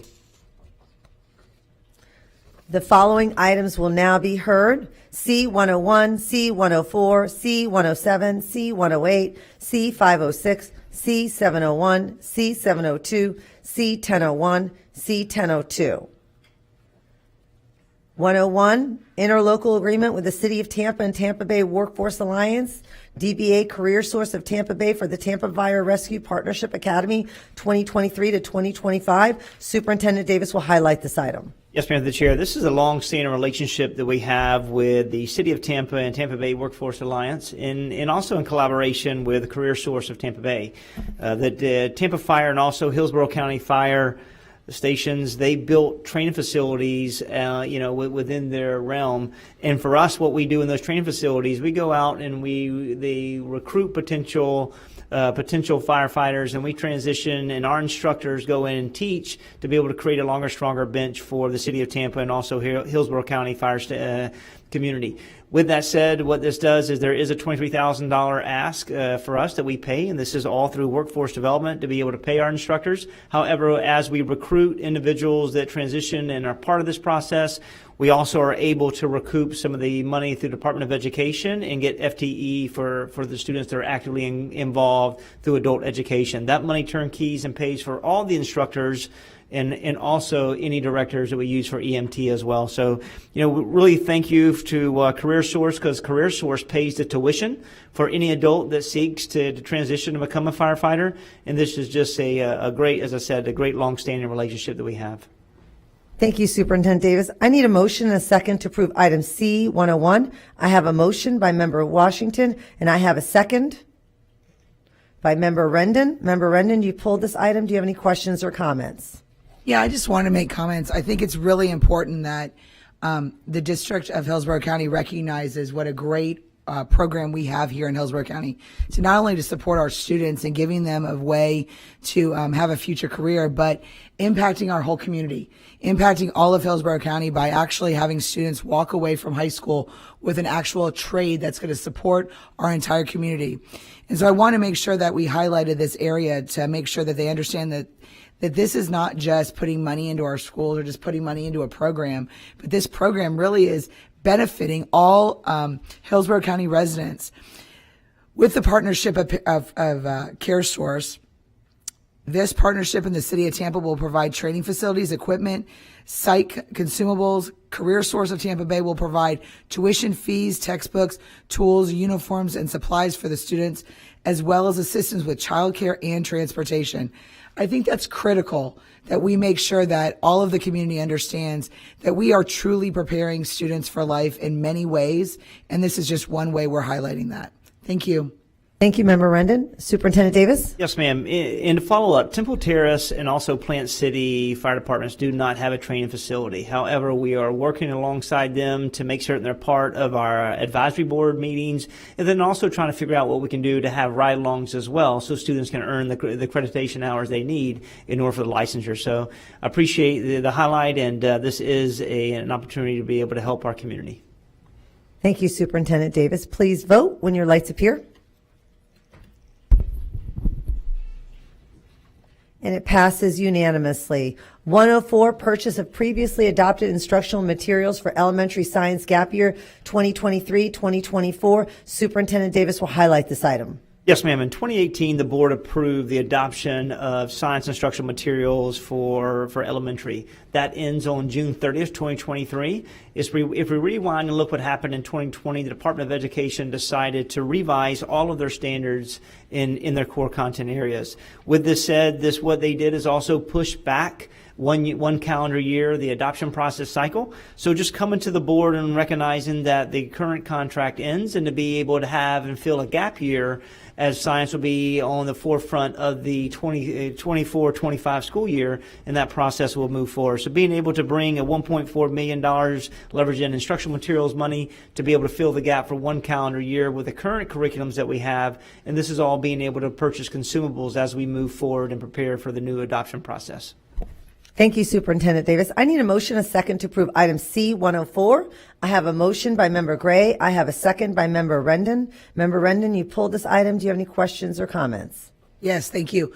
So I just want to make sure that we're clear that we are in the process of, if the DOE comes out at any point in time with any changes to the current curriculum, we're going to take the time out to make sure all of our teachers have that information, that we're going to merge the two curriculums together. Through the chair, yes, ma'am. Any changes that may happen, and I don't forecast any, but if there is through legislation, then our role and responsibility will train teachers, will train principals, and also educate community about what changes exist, and we'll make the necessary adjustments to our curriculum guides and implementation of our materials that we've adopted. Thank you. I just want to make sure that we have on record that we're going to take care of that, since it's an ever-flowing change. I agree with that.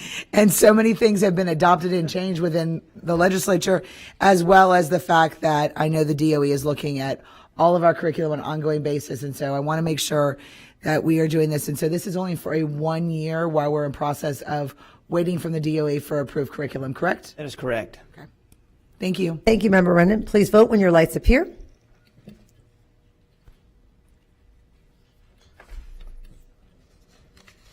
And it passes unanimously. 107, Sole Source, 22309 SSD SK, purchase of computing tools with accompanying professional development, rocketry sets, science, technology, engineering, math, STEM, spring and summer camp materials, and high altitude weather balloons with associated professional support from Atlantis Educational Services Incorporated. Superintendent Davis will highlight this item. Yes, ma'am. As you know, as a district, we continue to broaden our scope and our work for STEM within our schools and inside, before, during, or after school activities. And with this process, we're bringing an opportunity for us to expand professional development for close to 200 teachers in our school district. At the same token, being able to buy rocketry kits, data probes, sensors, focus on robotics, looking at focus on aerospace exposure, computing tools, high altitude, weather balloons, all that to be able to impact around a little bit over 11,000 students in our school district through the summer initiative and as we start the beginning of the school year. This is an opportunity where professional development will take place at the Kennedy Space Center for our teachers and those who deem and want to be able to be involved in this process. We also will be leveraging multiple funding sources with this, being able to look at the National Defense Educational Grant, also with Summer Learning, which is ARP as well, all being able to focus to expose our students to more STEM activities within our school district. Thank you, Superintendent Davis. I need a motion, a second to approve item C-107. I have a motion by Member Gray. I have a second by Member Vaughn. Member Gray, you pulled this item. Do you have any questions or comments? Well, no, not unlike Member Rendon. I wanted to highlight it. I thank Larry Plank and his staff. I know that STEM gets repeated a lot, science, technology, engineering, and math.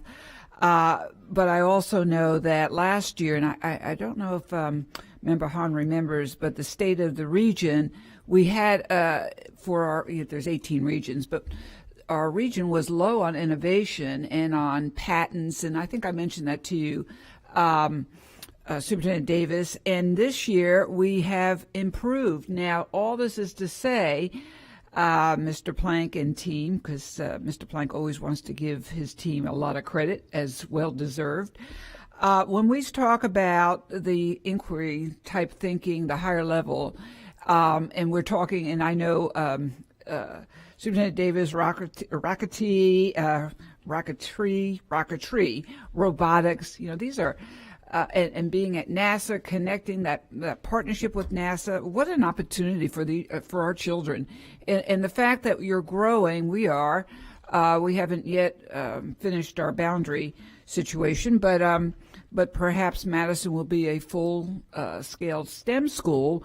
And what we're seeing now is the students are going to have available to them, and the teachers through training will have a wonderful, exciting way to pursue education, and some of that is vocational in some areas. So I think the void is being filled in many cases, and I thank your staff, Mr. Plank, and thank you, Superintendent Davis, for making this happen. And our grant department, they're excellent. Thank you.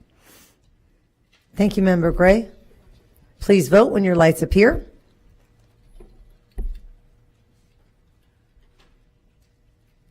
And it passes unanimously. 108, 2023 Summer Learning Program Opportunities. Superintendent Davis will highlight this item. Yes, ma'am, through the chair. We have the ability to have access to, millions of dollars to be able to expand our initiatives and outreach for our summer learning program.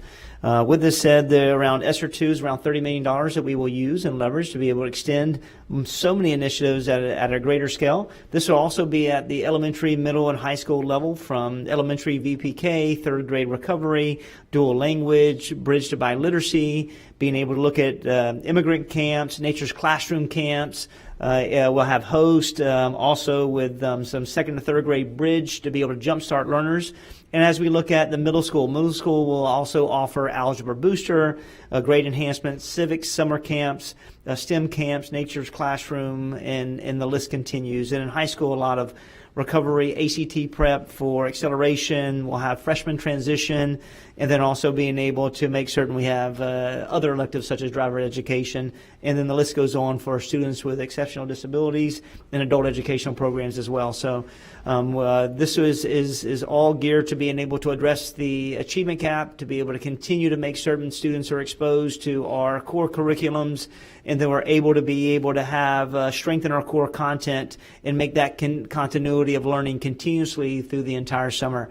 We will continue to, once approved this evening, we will continue to make certain that we push this out to all of our constituents to allow them to be able to join this initiative.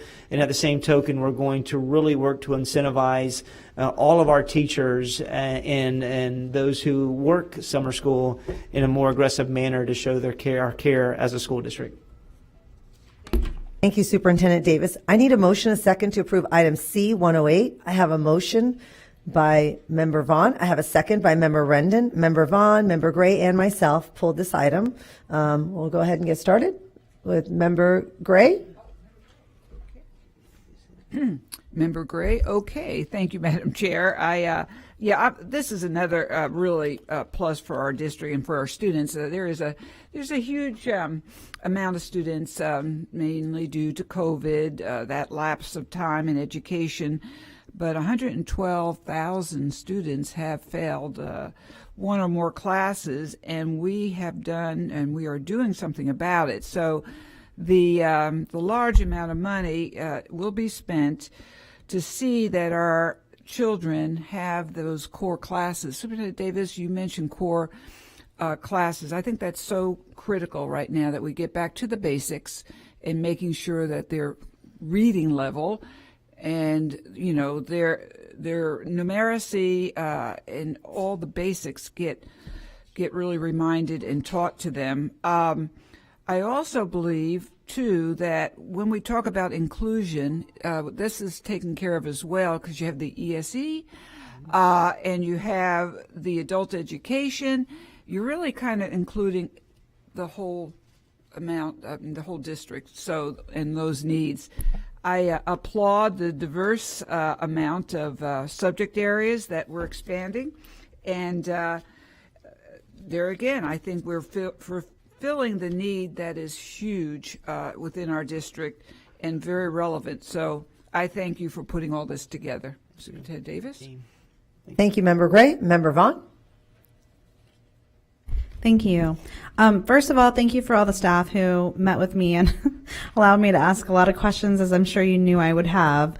At first I just want to clarify that this is because, not that it's not a great program, but just for people who pay attention to our budget when we allocate money, this is ESSER money that we were mandated from the state to put towards our summer programming. Through the chair, that is absolutely correct. We usually historically spend between $14 and $18 million on summer learning, but we got additional funding to be able to really focus on summer learning in 2023.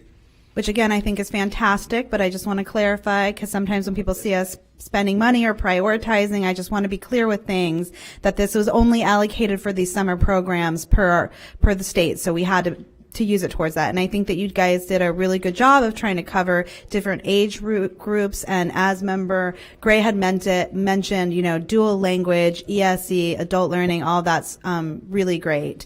One thing that I'm not sure, and I know that we were going to work on and getting back, for some of the ones that are paid for, Nature's Classroom full day, we had talked about maybe being able to use a little bit of the ESSER's money to allocate scholarships. Were we able to work that, or where did we land on maybe offering some scholarships for those paid summer programs? Through the chair, we did, Mr. Connor, anything you want to add to that? We did being able to provide scholarship opportunities.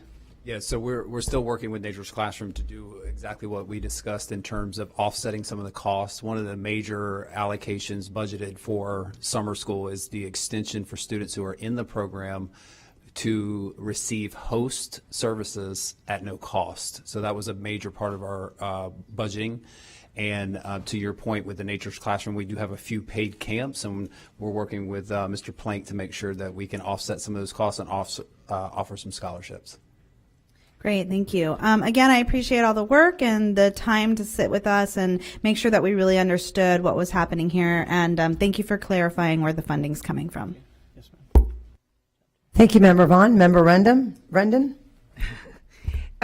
I do want to thank our staff for really taking the time to really pull together a really robust and diverse opportunities for all of our students. You know, whether it's introductory into high school camps or even going into middle school camps, we are really approaching this from across the board standpoint, which is really unique. A lot of times when we look at some of our ESSER dollars, they affect individualized situations, and so we don't always look at things with all of our students in mind. And this particular approach this summer is really addressing all of our students in all of our schools and all of our different things, that they have an opportunity to really take advantage of the money that was really directed to be able to reach as many students as possible. And we're really doing that with this robust curriculum for the summer. So thank you all. I know this was many, many hours of time and talent, and so we really thank you.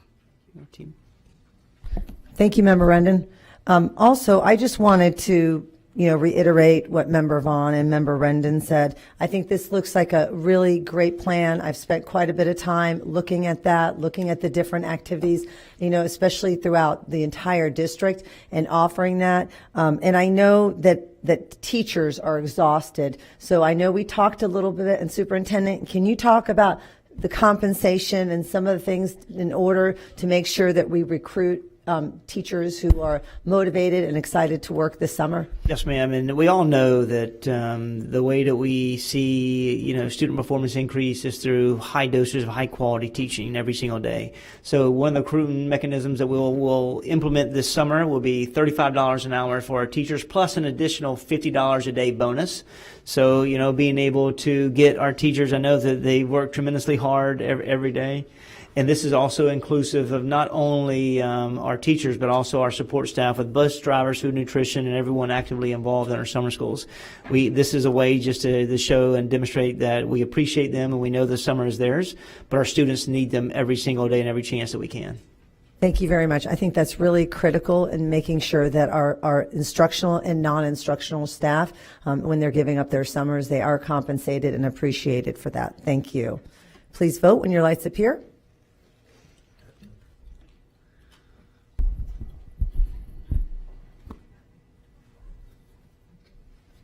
And it passes unanimously.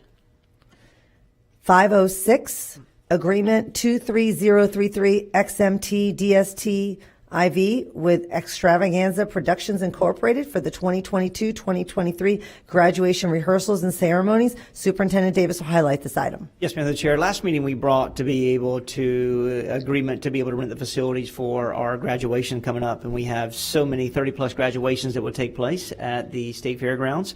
And this is being able to also have a vendor to be able to address all of our decoration rentals, our lighting, our rigging, our rehearsals, our audio, our visuals for these events to make certain that we have a flawless graduation. So bringing this, they've been a great partner for the last 11 years in bringing this to the board as it is a general fund expenditure for $55,000.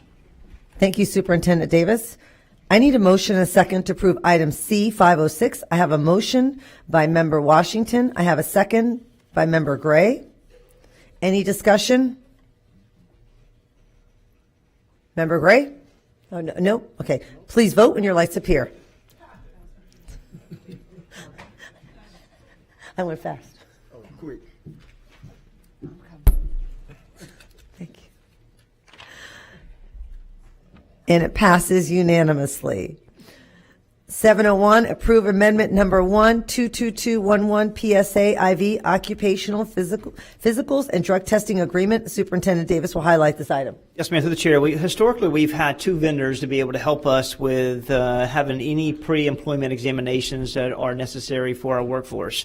This year we had one of our partners that can no longer meet the growing needs of our school district, therefore bringing another opportunity to have an amendment to number 1 to be able to partner with another entity to be able to use general fund dollars for us to have additional partnership to be able to have pre-employment examinations take place. These are historically between 45 minutes and an hour examinations are for our teachers, for our paras, and we want to be able to expedite that as quick as we can so we can get our employees in, get them credentialed so they can continue to do some really cool things for kids every single day.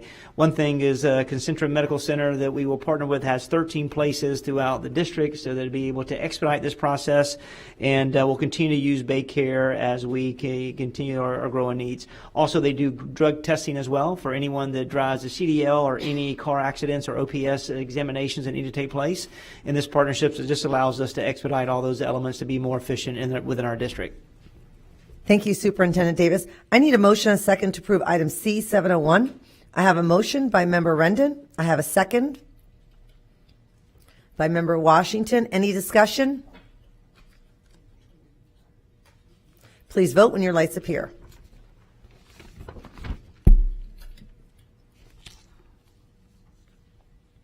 And it passes unanimously. 702, approve increase in expenditures for piggyback 22129 MST BJH of the agreement between Sourcewell and Hussey Seating Company. Superintendent Davis will highlight this item. Yes, ma'am. Through the chair, this is an opportunity for us to either to create repairs, to be able to address any seating, railings, or steps, and internally, externally for our bleachers for our schools. You will see there is an increase of expenditure for next year because we have to be able to address Lato and Jefferson. They need a complete rehaul of their bleachers of that particular school. So that's where you'll see we go over and beyond our repairs.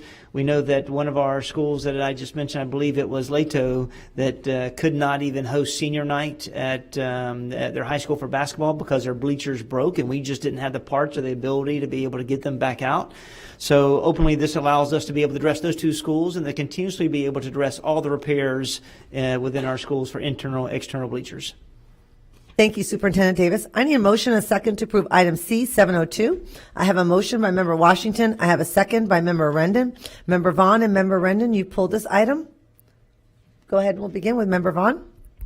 Thank you. The superintendent was not able to discuss it during our agenda review, so that's why I have some questions. Not through any fault of any fault of his. It just it was not in his book, so I wasn't able to ask questions about it.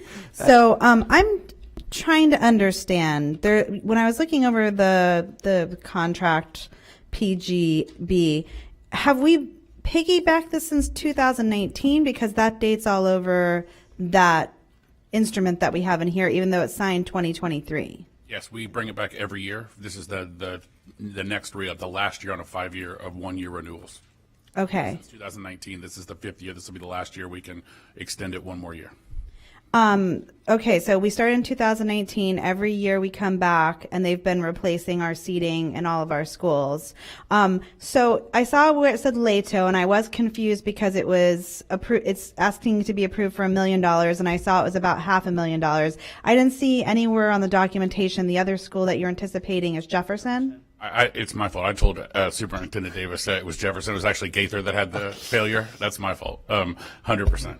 And it isn't a full replacement at Gaither, but it's a large replacement in that. So the cost of that is substantial. We haven't gotten the final bid on that, but they're expecting that to be in the $100,000 to $200,000 range. Lato is much more in the almost $500,000 range because we're doing the entire replacement at Lato. And so if we're budgeting $1 million, and let's say Lato is $500,000, Gaither's $250,000. If we don't use the other $250,000, $100,000, just like I've had questions previously, what happens to this amount that we're approving? Do we get an update that it comes back and that we haven't spent that? What does that look like for this full amount? So we don't spend it, it stays in the capital accounts. If it's not expended, there's no requirement that we pay that. The next time you'll see it is the next time we come back, because we'll do previous spend. We have to approve it every year. So the next time we come back for a bleacher, again, this will be a new one. We'll RFP or a piggyback that we'll bring back to you because this one expires. But when you see it next year, you'll see what our previous spend was. We can't spend over $1 million because we have to bring it to the board for approval for that. So for the 2023, when we budgeted 600, did we budget $650,000, or did we spend that? Both. So we had budgeted the perfect amount? Well, I'm sure there's a little bit of a gap in there, but yes, it was, It was pretty good.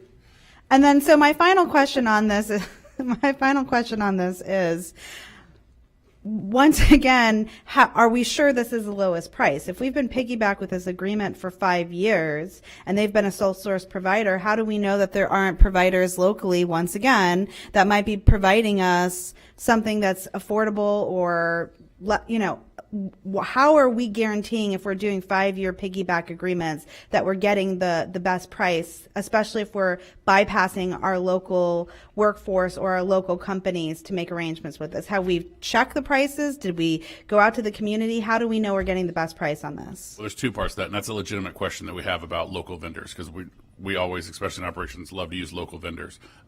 Full bleacher replacement is not a business that speaks to local vendors. There's not a lot of local vendors that can do a full bleacher replacement. So the companies that can fit into this category are not local companies. We always want to check the prices. No one else can get a lower price on a Sourcewell contract, because then we get that same price. So if by chance Hussey or one of the companies lowered it, we would know that because we're in Sourcewell, which is a big conglomerate of different procurement groups. So to answer your question, there's not a local vendor that we found that can do that. Based on the board direction on the last few board meetings, we will definitely put it out for an RFP as we come to that next round and make sure that we can have that. And hopefully there is a local vendor that does it, because it's a lot easier. We don't have to pay for the travel for them to come and fix it. But as of right now, we know, because no one else can get a lower price on that, with Hussey especially, because then we get that same price through Sourcewell. I hope you're right. I hope I don't get any emails from people who's saying they could do it. Please send them to me if you do. All right. Thank you. Okay. Thank you, Member Vaughn. Member Rendon? So I kind of a little bit like Member Vaughn. Part of me wanted to know exactly where we were putting the money other than Lato, because Lato was the only one that identified that. And then honestly, I was going to ask, are we prepared? Is this the only contract we'll have for the entire year? Are we prepared for the other schools? Because we have a lot of schools that have a lot of wear and tear on their bleachers and I don't want another senior night not to happen. That's correct. And yes, that is the plan to do that. Obviously, if there's unforeseen circumstances, I can't guarantee you that's not going to happen, but the plan in place to do that. We also have construction projects, summer projects that are not part of this, that go through a construction contractor that we may be replacing bleachers on something old. So this isn't the only one. This is just repair or something that's done through maintenance. But yes, the plan is that this covers it. If it doesn't, we'll be back to you. The reason that Lato had to be replaced, or they didn't have senior night, was not because we didn't have enough money for the spend. It was that there wasn't a company that could provide that. And we called other companies other than Hussey when that happened. There wasn't anybody that could provide that service, or we would have done that. But to answer your question, our goal is to never have that happen. I mean, that's a failure on our part to do that. We couldn't control it, but it's still a failure on our team's part when that kind of stuff happens. We had literally Mr. Robinson from athletics, Mr. Culpepper from safety, Mr. Moore from maintenance out at Lato 3 days in a row trying to figure out there's another way to get temporary bleachers while it's still safe. And unfortunately, couldn't find a way to make that happen. But yes, our goal is to not ever let that happen. Now, I can't think of a time when that's happened previously. And thank you for that, because I was actually in those Lato bleachers not too long ago, and I'm thankful that you're repairing them. So, anyways, but the other question I had is, I just want to clarify the fact that this is the last year you could bring this before the board before we have to go out to an RFP, correct? That's correct. That's for both sides. Yes, ma'am. Right. Right. So, with that being said, and then I lost my train of thought now. I think I got all that questions. Thank you. Thank you. Thank you, board members. Please vote when your lights appear. And it passes unanimously. We will now go to employee input. Even though we hear public comment at the beginning of the meeting, it is sometimes difficult for employees of our district to attend meetings at 4. There are many ways for employees to make their voices heard, including through union representatives, emails, phone calls. one-on-one conversations, and public comment at the beginning of the meeting. The board wants to hear from you. With this section of our agenda, we're creating another avenue for employees to speak to the board. We're setting aside 30 minutes for employees of the district to speak to the board about any issues that are on your mind. This is not intended to be a discussion about a specific agenda item on tonight's agenda, but rather an opportunity for you to speak to the board about any issues related to your job or district. Each speaker will have 3 minutes, and we have a couple speakers this evening. Thank you.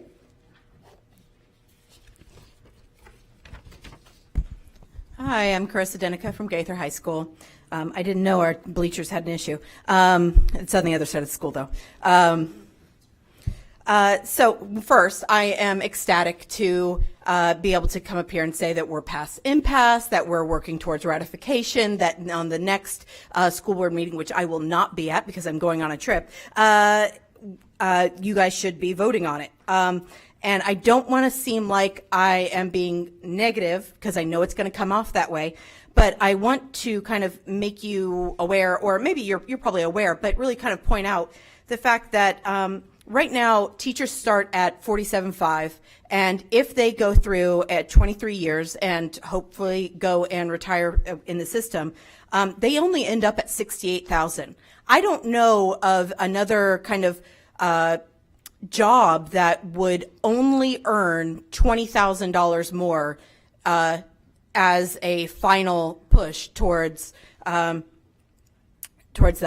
And so if we're looking for strength of teachers, if we want our teachers to be able to be strong in what they're doing, then we want to keep them there. We don't want to keep moving them out because frankly at this point the only way to really get more money out of this is by becoming an administrator or by being maybe an academic coach or something like that. So to keep strong teachers, I think we need to be more innovative in how we can increase that pay because, again, I know that it's said a lot that we're in it for the outcome, not the income. But again, I'm going to always say I still have to pay my bills. So one of those solutions, and it's not going to be one that people like, the people that it affects as well, and I think it would benefit the morale as well, is if administrators and academic coaches, the people at the district level that used to be teachers, actually still taught a class. The people that had to do it for those 20 days at the beginning of the school year really learned the things that we were having to deal with.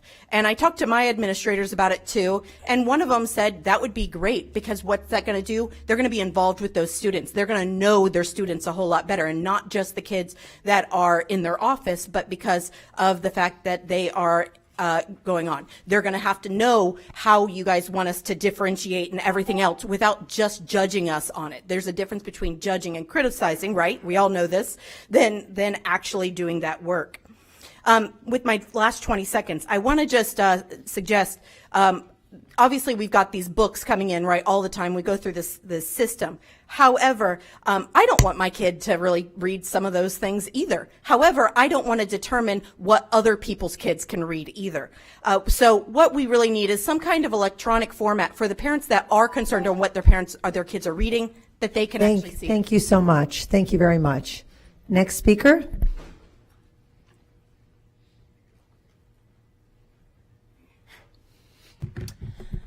Good evening. My name is Rebecca Bohr, and I am a reading teacher at Riverview High School. I wanted to start by saying thank you for indicating that you are accepting the magistrate's decision. I really appreciate that you're not continuing to fight this fight because we've worked really, really hard, and we absolutely deserve our 2 steps. And with that, I will say that I'm in my 7th year in the district, which means that when my paycheck, which currently says E4 on it, moves to my 2 steps and says E6 on it, I will only be receiving a $300 raise. That is a $300 total raise, not a per month raise or per paycheck raise, which is not a lot of money, you know? I have a kid, and her daycare is $325 a week. So my raise that I'm going to get out of this doesn't cover 1 week of daycare for her. I'm glad that there's enough money for summer school, though, because I will teach it, because I need those dollars, and I teach summer school because I teach reading to students who don't like to read and who don't do it very well. And so recently with my juniors, because we have finished testing because it's April, and so we're done with the official retesting of the things they failed last year. We focus on life skills and plans for after high school, and I teach fun things like job hunting and interviewing and budgeting. And my juniors, I've been working out stuff with them, and you know what? None of them want to be teachers. They don't, because we talk about the money aspects, and I love my job, and I tell them find something you love, but also find something that pays. And I knew I wasn't going to get rich being a teacher, and I'm okay with that. But I also thought I'd be able to pay my bills, and I thought I could continue being a teacher, and I thought I would be able to be able to retire from being a teacher. And now I'm looking at the pay scale and looking at 23 years, and that's not that far away, but I'm not going to make much more money. And how am I going to retire? And I got to send my kid to college. Hopefully, I'm hoping my kid wants to go to college, because I think that's important. And I went to college, and I think that's really important. And I'm not I do budgeting with my kids, and it's not adding up. I'm like, wait, this doesn't make sense anymore. And I'm like, how am I going to continue doing this? I really don't know. And I've got 2 student teachers this semester who are observing me and learning from me, and I talk to them about teaching, and they're like, how do you do this? How do you keep coming back every day? And I'm like, I love what I do. And they're like, yeah, but seriously, how do you do this? And I'm like, I love what I do. That's how I do what I do every day. Thank you. Thank you very much. And this concludes our comment from our teachers, our employees. We will now resume with our agenda to 10:01, RFP 23009 DSTEJ, District-Wide Network Equipment and Services. Superintendent Davis will highlight this item. Sorry, yes, ma'am, through the chair. This is an award, a competitive bid contract to provide internet infrastructure equipment and services for the entire district. This is openly to be able to modernize our district connectivity infrastructure for all of our schools and all of our school sites. This is in district sites as well. This is to be able to address to add network switches. This is to be able to add new fiber optic cables within our schools, and at the same token, being able to have the management of the new switches and the infrastructure that we're putting in place. This is will be awarded to ACCI, which is Advanced Cable Connection Incorporated. This is a $36 million expenditure in which there is a large percentage of this that will be reimbursable. We're using the E-rate program. I will ask Dr. Weeks if there's anything that you'd like to add at this time. If not, then we'll move forward. Thank you, Superintendent Davis. Okay, I need a motion and a second to approve item C, 1001. I have a motion by Member Hahn. I have a second by Member Gray. Member Vaughn, you pulled this item. Do you have any questions or comments?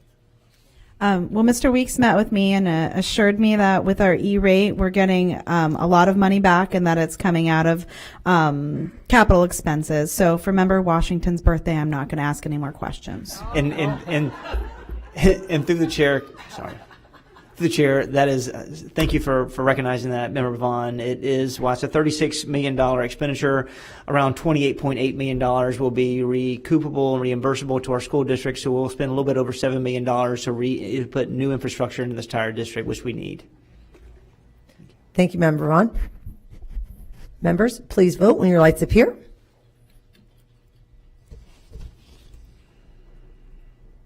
And it passes unanimously with Member Washington not at the dais. 1002 RFP 23005 DST IV Internet Service Provider. Superintendent Davis will highlight this item. Yes, ma'am. This is all to be able to have a new contract for internet accessibility and also for our firewall support within our school district. And this would be for every site, whether it be a school site, district site, to have that connectivity. This is improving our gigabytes from 140 gigabytes to 220 gigabytes, and be able to have an increased performance of accessibility as we continue to use the internet and number of services to be able to improve student learning and also to improve communication. This, once again, is also a large amount of this is going to be reimbursable. And you will see that through going out through a new vendor and renegotiating our price, we did reduce our contract saving over $400,000 plus. Thank you, Superintendent Davis. I need a motion and a second to approve item C-102. I have a motion by Member Washington. I have a second by Member Hahn. Member Vaughn, you pulled this item. Do you have any questions or comments? No, I'm good. Thank you. Thank you. It's for your birthday. Please vote when your lights appear. It's gonna roll. It's gonna be Shake's birthday every night. Every night's your birthday.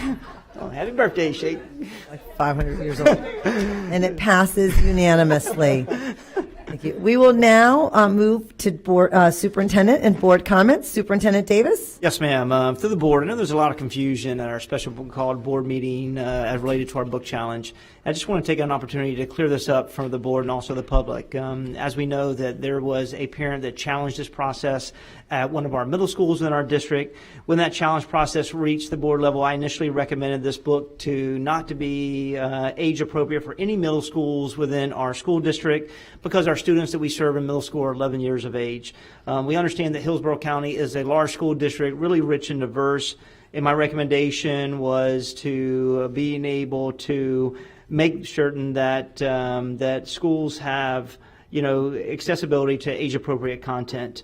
However, in this case, one thing that while my recommendation was to identify and protect children from age-appropriate, it did not address the unique and particular needs of our school where the book was found. In an effort to protect all kids, and my initial recommendation went further than the initial process. For that, I apologize to the board if I created any confusion in this process. The fidelity of our process is so important, and as we move forward, we'll continue to protect that. I will also be able to look forward to engaging every one of our board members as we move to a May workshop to really look at our processes, our procedures, and see what we can do to continue to strengthen those processes, but at the same token, being able to protect children alongside it and also respect our colleagues at our schools. With that said, I'm going to transition to our PowerPoint this evening. Sorry, Shake, happy birthday, but I do have some areas I want to be able to address. With that said, I can't get the controller to work. There we go. We'll provide updates tonight. We're going to go directly to update and celebrations within our school district. Congratulations to Eisenhower. This is a school that continues to show positive movement. They have identified one of their locations for PBIS room ribbon cutting. This is a room they received a $35,000 grant from our community foundation, Tampa Bay. This is all to be able to address, there are snack bars, they have VIP areas, several game stations, and when our staff talk to one of their students, they go, I'll come early and do whatever every day. I even come in on Saturdays and Sundays to be a part of this. And, thank you for our leaders for being innovative and reaching out to find, private money to be able to help and positively impact our community. Also, we had our Race for Education this last weekend on Saturday. So many thanks to everyone who's actively engaged and involved. Thank you, Mrs. Gray, for being the champion of this initiative, and also Kim Jow for leveraging her partnership through HEF. But we continue to support this initiative. Also, we had Mayor Jane Castor came out, and we had a number of our leaders and community members to be actively engaged in this process. And then all I can say is thank you for everyone. We look forward to next year. We'll be ready to go again. We had over 1,000 participants, and we're excited to continue to grow this initiative. And thank you to our mayor who allowed us to have this route. It is so important and so hard to be able to get. And, I appreciate my wife being able to come out and compete as well. And we're going to beat our time next year, so we'll get her ready to go. And then also, I know this board recognized all our volunteers within our schools.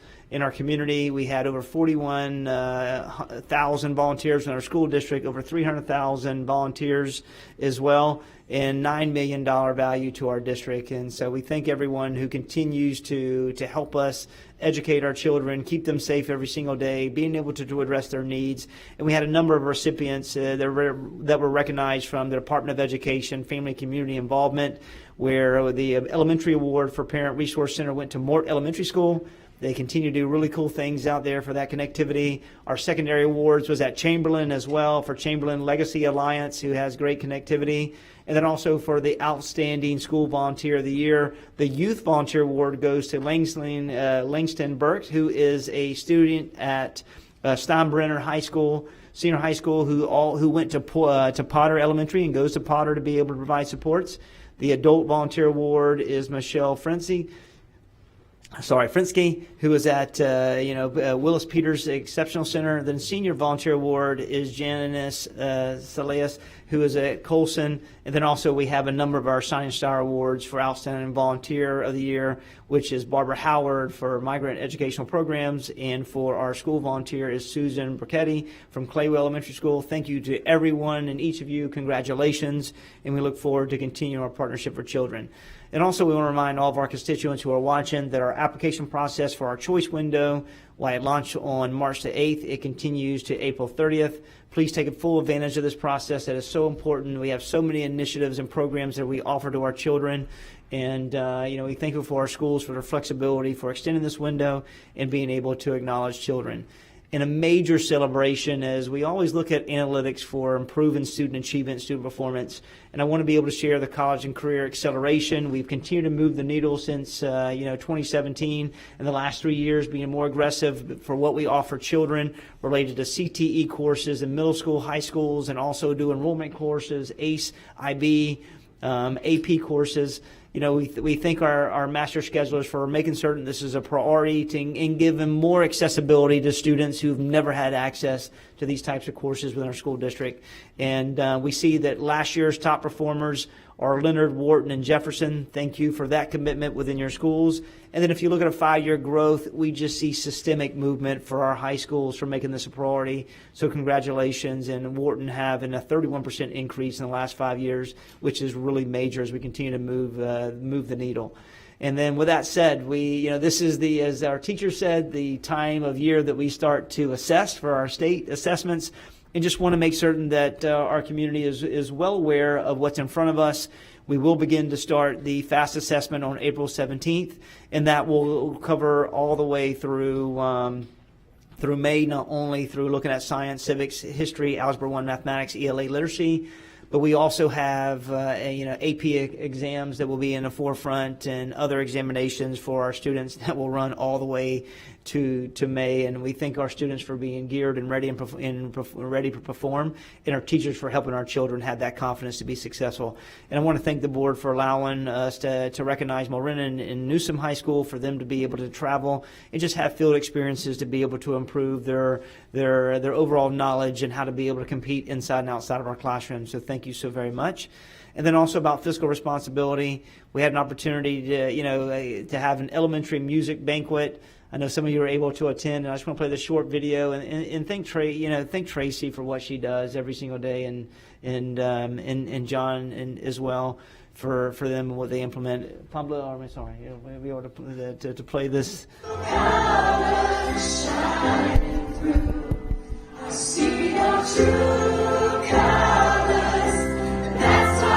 All of our teachers coming together, and really cool initiative. We thank them for being a part of it and coming together. And that's it. We just thank this board for continuing to hold us accountable and for doing some really special things for kids. Thank you, Superintendent Davis. We will now move to board comments. Member Gray, we'll start with you. Okay, I got to be fast now. First off, I want to congratulate the Scholastic Art and Writing Awards from the Alliance for Young Artists and Writers. Extra Tooth, grade 12 goes gold medal. Thank you, Molly Dressel, as always, from the Howard W. Blake High School. A Child's Eye from Strawberry Crest High School, art teacher Barbara Lawton. And the award was another gold medal, and these are national award winners. And the Human Brain, this is the third one, but still a gold medal from Lato High School, and the art teacher is Jackie Lucas. All of this is about our arts in education, and what great teachers and what great artists. Secondly, I want to invite board members. We are having the SOS Student Online Safety panel. We'll have the first one, thank you, Tommy Morrill, at Gaither, April 12th at 6 p.m. And we'll have another one on April 19th at Leonard High School. Thank you, Denise Savino. We're covering, the panel will be law enforcement and also experts from the human trafficking topic area, and our own staff and our resources. So we want the parents also to be involved with the realization that our students from social media are being targeted in not so good ways. That's putting it mildly. So at any rate, big one is the Race for Education and board members. I cannot thank Member Rendon enough, and our chair and co-chair, Chair Combs and co-chair Sheikh Washington, Karen Perez, for being at this race. The big kudos, of course, Superintendent Davis gave permission for all of this. Thank you, Kim Joel, for Hillsborough Education Foundation, for giving us all of the networks and the fundamentals to put on the race. Also, our secret weapon for everybody, every cause, and thank you, Sue Burkett, also for waking up in the morning on Saturday. But the secret weapon is Anne-Marie Courtney, who seems to coordinate I think 12 support tables that are emblematic of what our district does academically and social emotionally. Okay, Pablo, you may play. For the land of the free and the home of the brave.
Thanks to Lauren Burgard. This is the photography that we're involved, that was so involved with this. And Pablo, thank you so much for being everywhere, literally. Pablo actually does run, but he won't admit it. He was running from place to place. He's a biker. But thank you also to Alexis Pastore, Sebastian Arbaliz, also for taking so many great photo shots. Also, it might be mentioned that Member Combs did do the walk, and a lot of talking, no doubt. But the mayor, Mayor Jane Castor, gave such a heartfelt talk on the 1 mile about our teachers and her appreciation from the city of Tampa for the work of our teachers. And that just resonated among the students that were there and, of course, the teachers. But my, she She really got to the heart of the appreciation, if I can just put it that way, of from the city of Tampa, from her heart to the many teachers that were there and staff members. And Van Ayers, he's fast and furious, but I'm not going to talk about him because he's going to go to the Boston Marathon, and his head is full of race thoughts. Superintendent Davis, did you want to say anything? Because you were running with your wife, right? That was. Yes, ma'am. She was through the year. She was a team player. She did a really good job. It's a couple knee surgeries, so I'm excited that she was able to run, and we look forward to next year. Okie doke. We'll beat our time. We'll try to race old Van next year. Yes, try to beat Van. Okay, thank you, you all for joining in, and I'll just say that's all for tonight. Thank you. Thank you, Member Gray. Member Vaughn? Thank you. That looks like a fun event. I had lots of events that I was at. I couldn't be at that because my son was having his spring carnival. But first, since you talked about the music banquet, I have some pictures from that. Unfortunately, I don't have a photographer, so you'll see a lot of my face in selfies. There's going to be a lot of Jessica Vaughn up here because I snag a selfie, so I apologize in advance. But Pablo, do you have the pictures from the music banquet? So it was the elementary music banquet, which happened right after our our special called board meeting. So it was really nice to get out and celebrate our music educators. They always throw one of the best parties. This time it was Havana Nights. It was spectacular. They gave out awards. You went ahead and went too far, Pablo. Not yet. They went ahead and gave out awards. And actually, Miss Kylie, who was here tonight from Turner Bartels, and Principal Bugs is in that center picture. She was nominated for Best Music Educator of the Year. Unfortunately, she did not win, but the black and white picture was the music educator who won. So we had a great night. So thank you for everybody who attended that. You can see I coerced Member Rendon into a picture on the corner over there. And then I think the next night or the night after that, I can't remember, it's all blur. Mr. Plank had invited us. Now you can go to the next one, Pablo. Thank you. Invited us to see Jane Goodall speak at the Tampa Theater. It was a phenomenally amazing event. The first 3 rows were reserved for our STEM student winners, who were all extremely excited. There's actually another slide that goes with this as well. And it was just so fantastic. One down on the corner there, he's been a STEM winner 2 years in a row. Jane Goodall was amazing. She talked about the importance of education and what an equalizer is in our society, and just, I mean, I think there was not a dry eye in the house, I would dare to say, by the end of her lecture. It was, when I got home, as my son was falling asleep, I took my son on the way home. I said, "What's one thing you learned or one thing you felt?" And he said, "Mom, she made me feel hopeful." So that was really powerful. So thank you, Larry, and all the partners. I know a lot of people partnered on that to make that a possibility. There were people who drove for hours to come and people who stood in line for hours. So thank you again for that event. And then this weekend, I was not able to make it, unfortunately, to the race because Tampa Palms Elementary had their spring carnival, which was just amazing, fantastic. I just love to highlight local schools, what they do. All the teachers came out and worked so hard to raise funds to make sure they're supporting the schools. And sometimes when we talk about how some schools have more than others, it's definitely to our PTAs. It's important. I hope that we can get parent involvement in as many schools as possible, and other PTAs can leverage the skills or even the money that they raise to support other schools that don't have that kind of infrastructure. But thank you to our PTA. Our president, I think, is right there in the center. She does an amazing job. There's one more slide, I think. That is our head custodian right there. All the teachers, the robotics club from Middleton was there, really talking to the students about the value of robotics and showing what they built. It was a fantastic event. And then finally today I was able to stop by Freedom High School. They have something called Freedom Fest this morning, where they actually invite different schools. This time they did their feeder school, which was Tampa Palms Elementary, and they invite all the elementary kids on the field, and they did a literacy theme this year. Dr. Hahn would love it. They gave out free books, and every different event station that they had, there were like 40 different events. The students got some kind of literacy support or foundation, and kids were running around being like, this is so much better than Cracker Country. Like, they were so excited to be there, even though there was like a butter churning station, but they were really excited to be there. So I just want to say shout out to Freedom. Their student clubs really volunteered and took care of those kids, and it was a spectacular event. Everybody had fun. So there are really amazing things happening in our district and our community.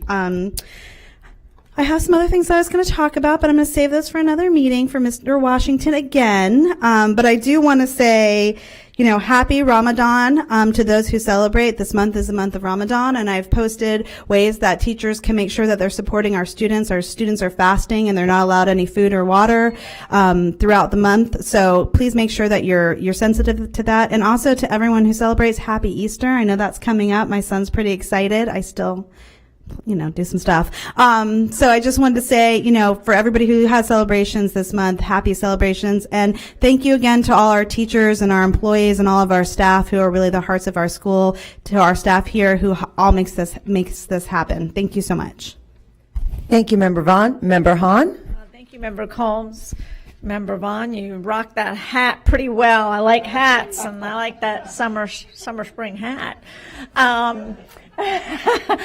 We should wear that on the board. And happy birthday, Member Washington. I hope you have a wonderful celebration when you get home tonight, nice and early. Thank you, Member Combs, for that. Moving the meeting along quite efficiently. You mentioned your commitment to the fidelity of the book process, and that made me think about specifically the book challenge process, and that really made me think about the fidelity of purchasing and placing books in libraries. And I think what's been brought to our attention between the special call board meeting and some of the comments tonight that we heard about the book and that they spoke about tonight is that there seems to be a breakdown in that even though books are labeled for a certain age or grade by the author or publisher, it's still being purchased and placed in schools that don't even meet that basic minimum. And so that's concerning to me, because that's a breakdown in the fidelity of our process or your staff's process in purchasing and placing books in school libraries. There needs to be at least a level of, there's some standard that we're going by when we're purchasing and placing books in school libraries. And, I would hope that that's something you could direct some attention on so that, these book challenges are, we're going to constantly, I don't know how many books are out there sitting in libraries on our schools that at the basic minimum standard are not meeting that standard on age appropriateness or grade level appropriateness. And so I don't know what you need to put in place to now go in and check those books, or at the very least, I know some board members talked about rating books. I mean, if that, if you can put processes in place all over the place, but if people aren't willing to follow them, then the whole system kind of breaks down. Even the process for challenging books is now broken.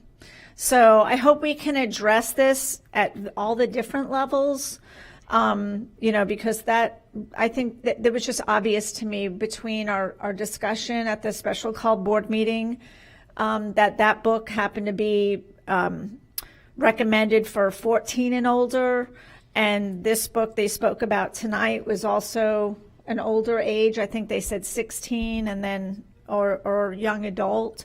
Yet it was there. Some of them are in middle schools, so there's a breakdown here that needs to be addressed. So I'd appreciate that. And I'm done. And don't just stop your time. I think that's an excellent suggestion, and you have the workshop coming up, and I think that's a perfect opportunity. No, I recognize that, but I just want that because I think we hear follow your process and let parents choose books that they want, or But we do have at least a basic standard when our librarians are purchasing books, and one of them is to look at the reviews, but they should also be looking at the age appropriateness by the publisher and author. And yes, we can talk about it at obviously the workshop, but I just wanted to, as we're all sitting here, one of the only time we all get to kind of hear, and it's a conversation I was certainly going to have with you behind closed doors. But I want to take the opportunity for all my colleagues to know that that's a concern of mine, and they may share it or they may not. But this is the only opportunity I have to share that with them as well. So it's an excellent point, and I think two things that I heard that I need to be part of the workshop: how the books are selected, and then how they're placed and the fidelity of that. And I think that's a perfect thing for the superintendent to bring back to you, so you understand it and then discuss it and then make changes if necessary. Okay, thank you. Appreciate it. Happy Easter, everybody. Thank you, Member Hahn. Member Washington. Thank you, Madam Chair.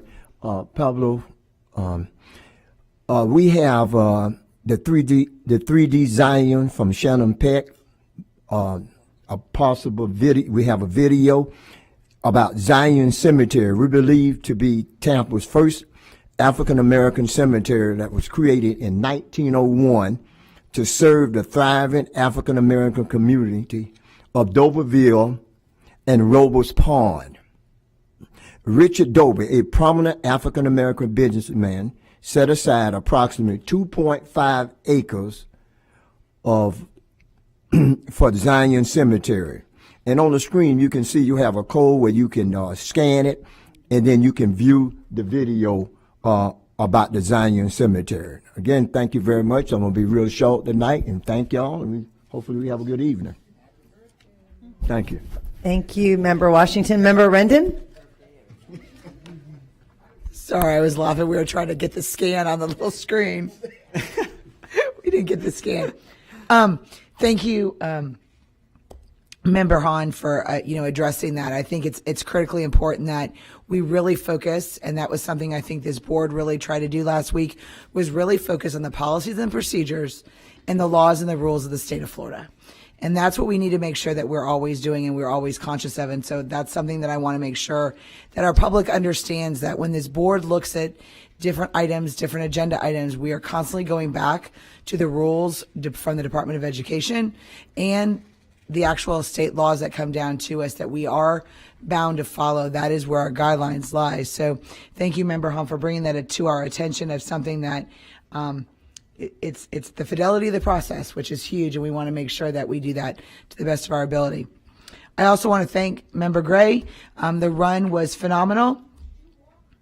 I did not. We started talking and y'all left, but call me out on the dais about it. Go right ahead. So anyways, but we were all there to support Member Gray and all of our schools for the Department of Education. But one of the things that does come out from that, and I think this is something that's really critical to understand, is we had so many principals, so many students from so many of our different schools. And it was wonderful to see. And in a second year of existence, and to have over almost 1,000 people participating, it can just grow bigger. And so I want to thank everyone who put the time to put it out. And as Member Vaughn said, we had a wonderful time at the Elementary School Music Awards. They did a phenomenal job. That organization just did a phenomenal job honoring all of our teachers that are representing in our arts. I cannot say enough for our extracurricular activities, including our arts, our sports, our clubs, our activities in all of our schools. We talk about mental health, and that is such a key part of our education system to really be addressing every single day how our kids feel about themselves, how they identify with each other, how they make connections, and how they build connections for their life. And so thank you all for all of those individual extracurricular activities that we have in all of our schools. Those are things that our teachers do on a regular basis that do not get enough credit for. So I want to make sure that as a board, I'm going to speak for them all because I know they all agree with me, that we thank you all for that extra you do for our students on a regular basis. So I just want to take that time to thank all of our teachers, but in particular all of our extracurricular, that they do above and beyond the job that they have been challenged to do. So thank you all. Thank you, Member Rendon. Member Perez? Thank you, Madam Chair. And Member Rendon, me and you both, because I was there, didn't walk, was doing some puppy loving, I had Baxter with me, and he was You know, yeah, yeah, he was sharing some love over there at the race, and thank you, Member Gray, for hosting that event. It was just amazing.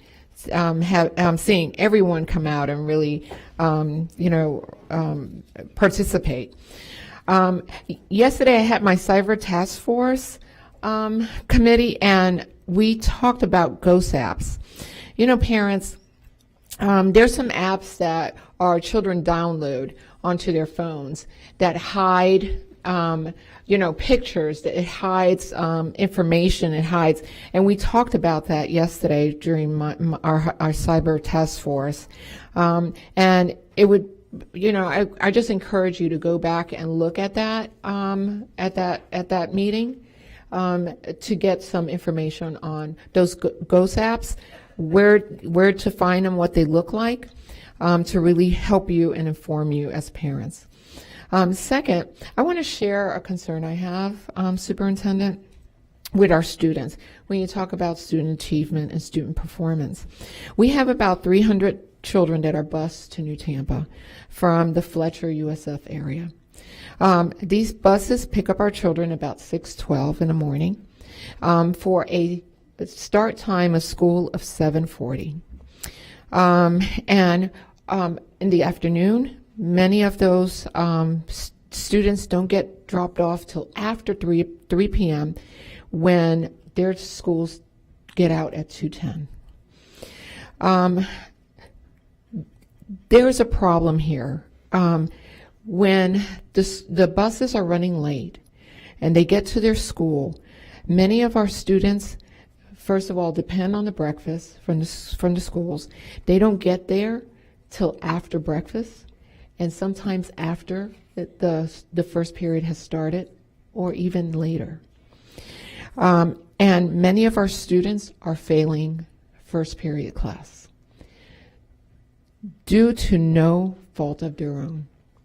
And a lot of these students are very stressed out about this issue because it's affecting their grades. And they're struggling academically.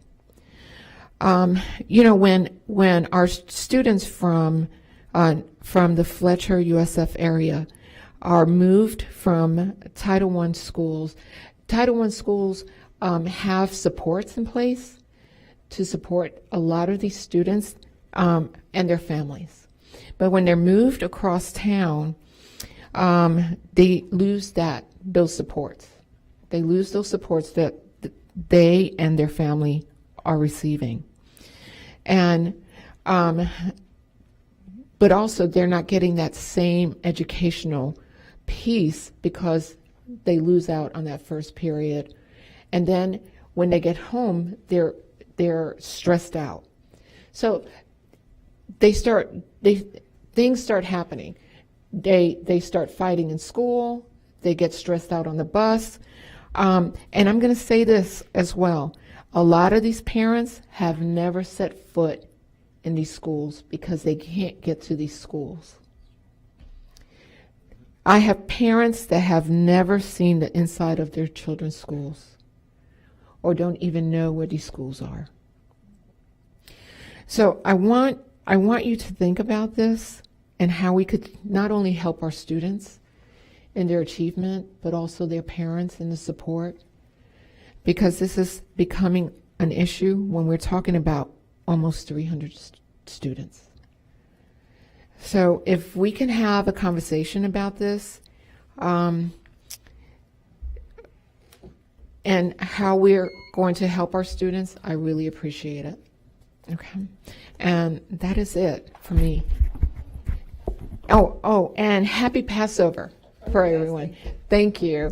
And happy birthday, Member Washington. Thank you, Member Perez. I just want to say a few things. Like all of you, the reason I ran for school board is because I really love children, care about children, and care about this district. I want to go over a few facts regarding the book and the workshop last week. First of all, I want to make it clear that nobody on this board wants pornography, violence, or not age-appropriate material in our schools. Second of all, when we went to Pierce, there were 2 books that were there. In 2021, one was checked out and was not returned, and the other one was checked out but is missing. Third is, there was no other book with that title in any other middle school across Hillsborough County. And finally, I took my attorney's recommendation to not break the process and not break what we have and to vote no. Unfortunately, we need to make sure we're following a process.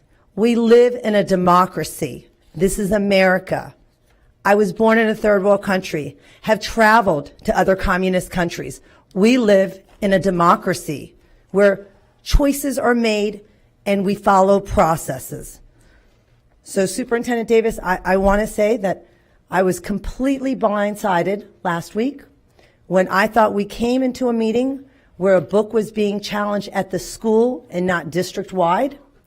And I have to be the voice for myself, for media specialists, for your staff, and for your faculty that was not aware and also disappointed. I agree, Member Hahn, that we do need to look at this because for the last 2 years, we hear people coming. But we must follow a process. And if we decide to change the process, then we must discuss together and come up with a solution. Superintendent Davis, you know that I think you work very hard and you've done great things for this district, and I know you will continue to do so. But as an elected official and as someone who sits here, I need to make sure that I know what's coming before me. It was unfair for this board to receive that information slightly before. And everyone can gloss over and not talk about it. But you know what? I'm here to be the voice of people throughout the district and to make sure, because I'm not concerned about the books we're talking about now. My big concern is what that looks like in 5 or 10 years from now. And we have to follow a process because we live in a democracy. So I just want to make sure, I wanted to clarify that. That was very important to me, and it's weighed heavy in my heart for the last week. So I did want to say that. And thank you. On a lighter note, thank you all for everything you do. I know all of you work very hard, every single person. I appreciate everything. And I hope all of you have a wonderful day. And finally, Mr. Washington, I wanted to wish you a happy birthday. Thank you. This meeting is adjourned.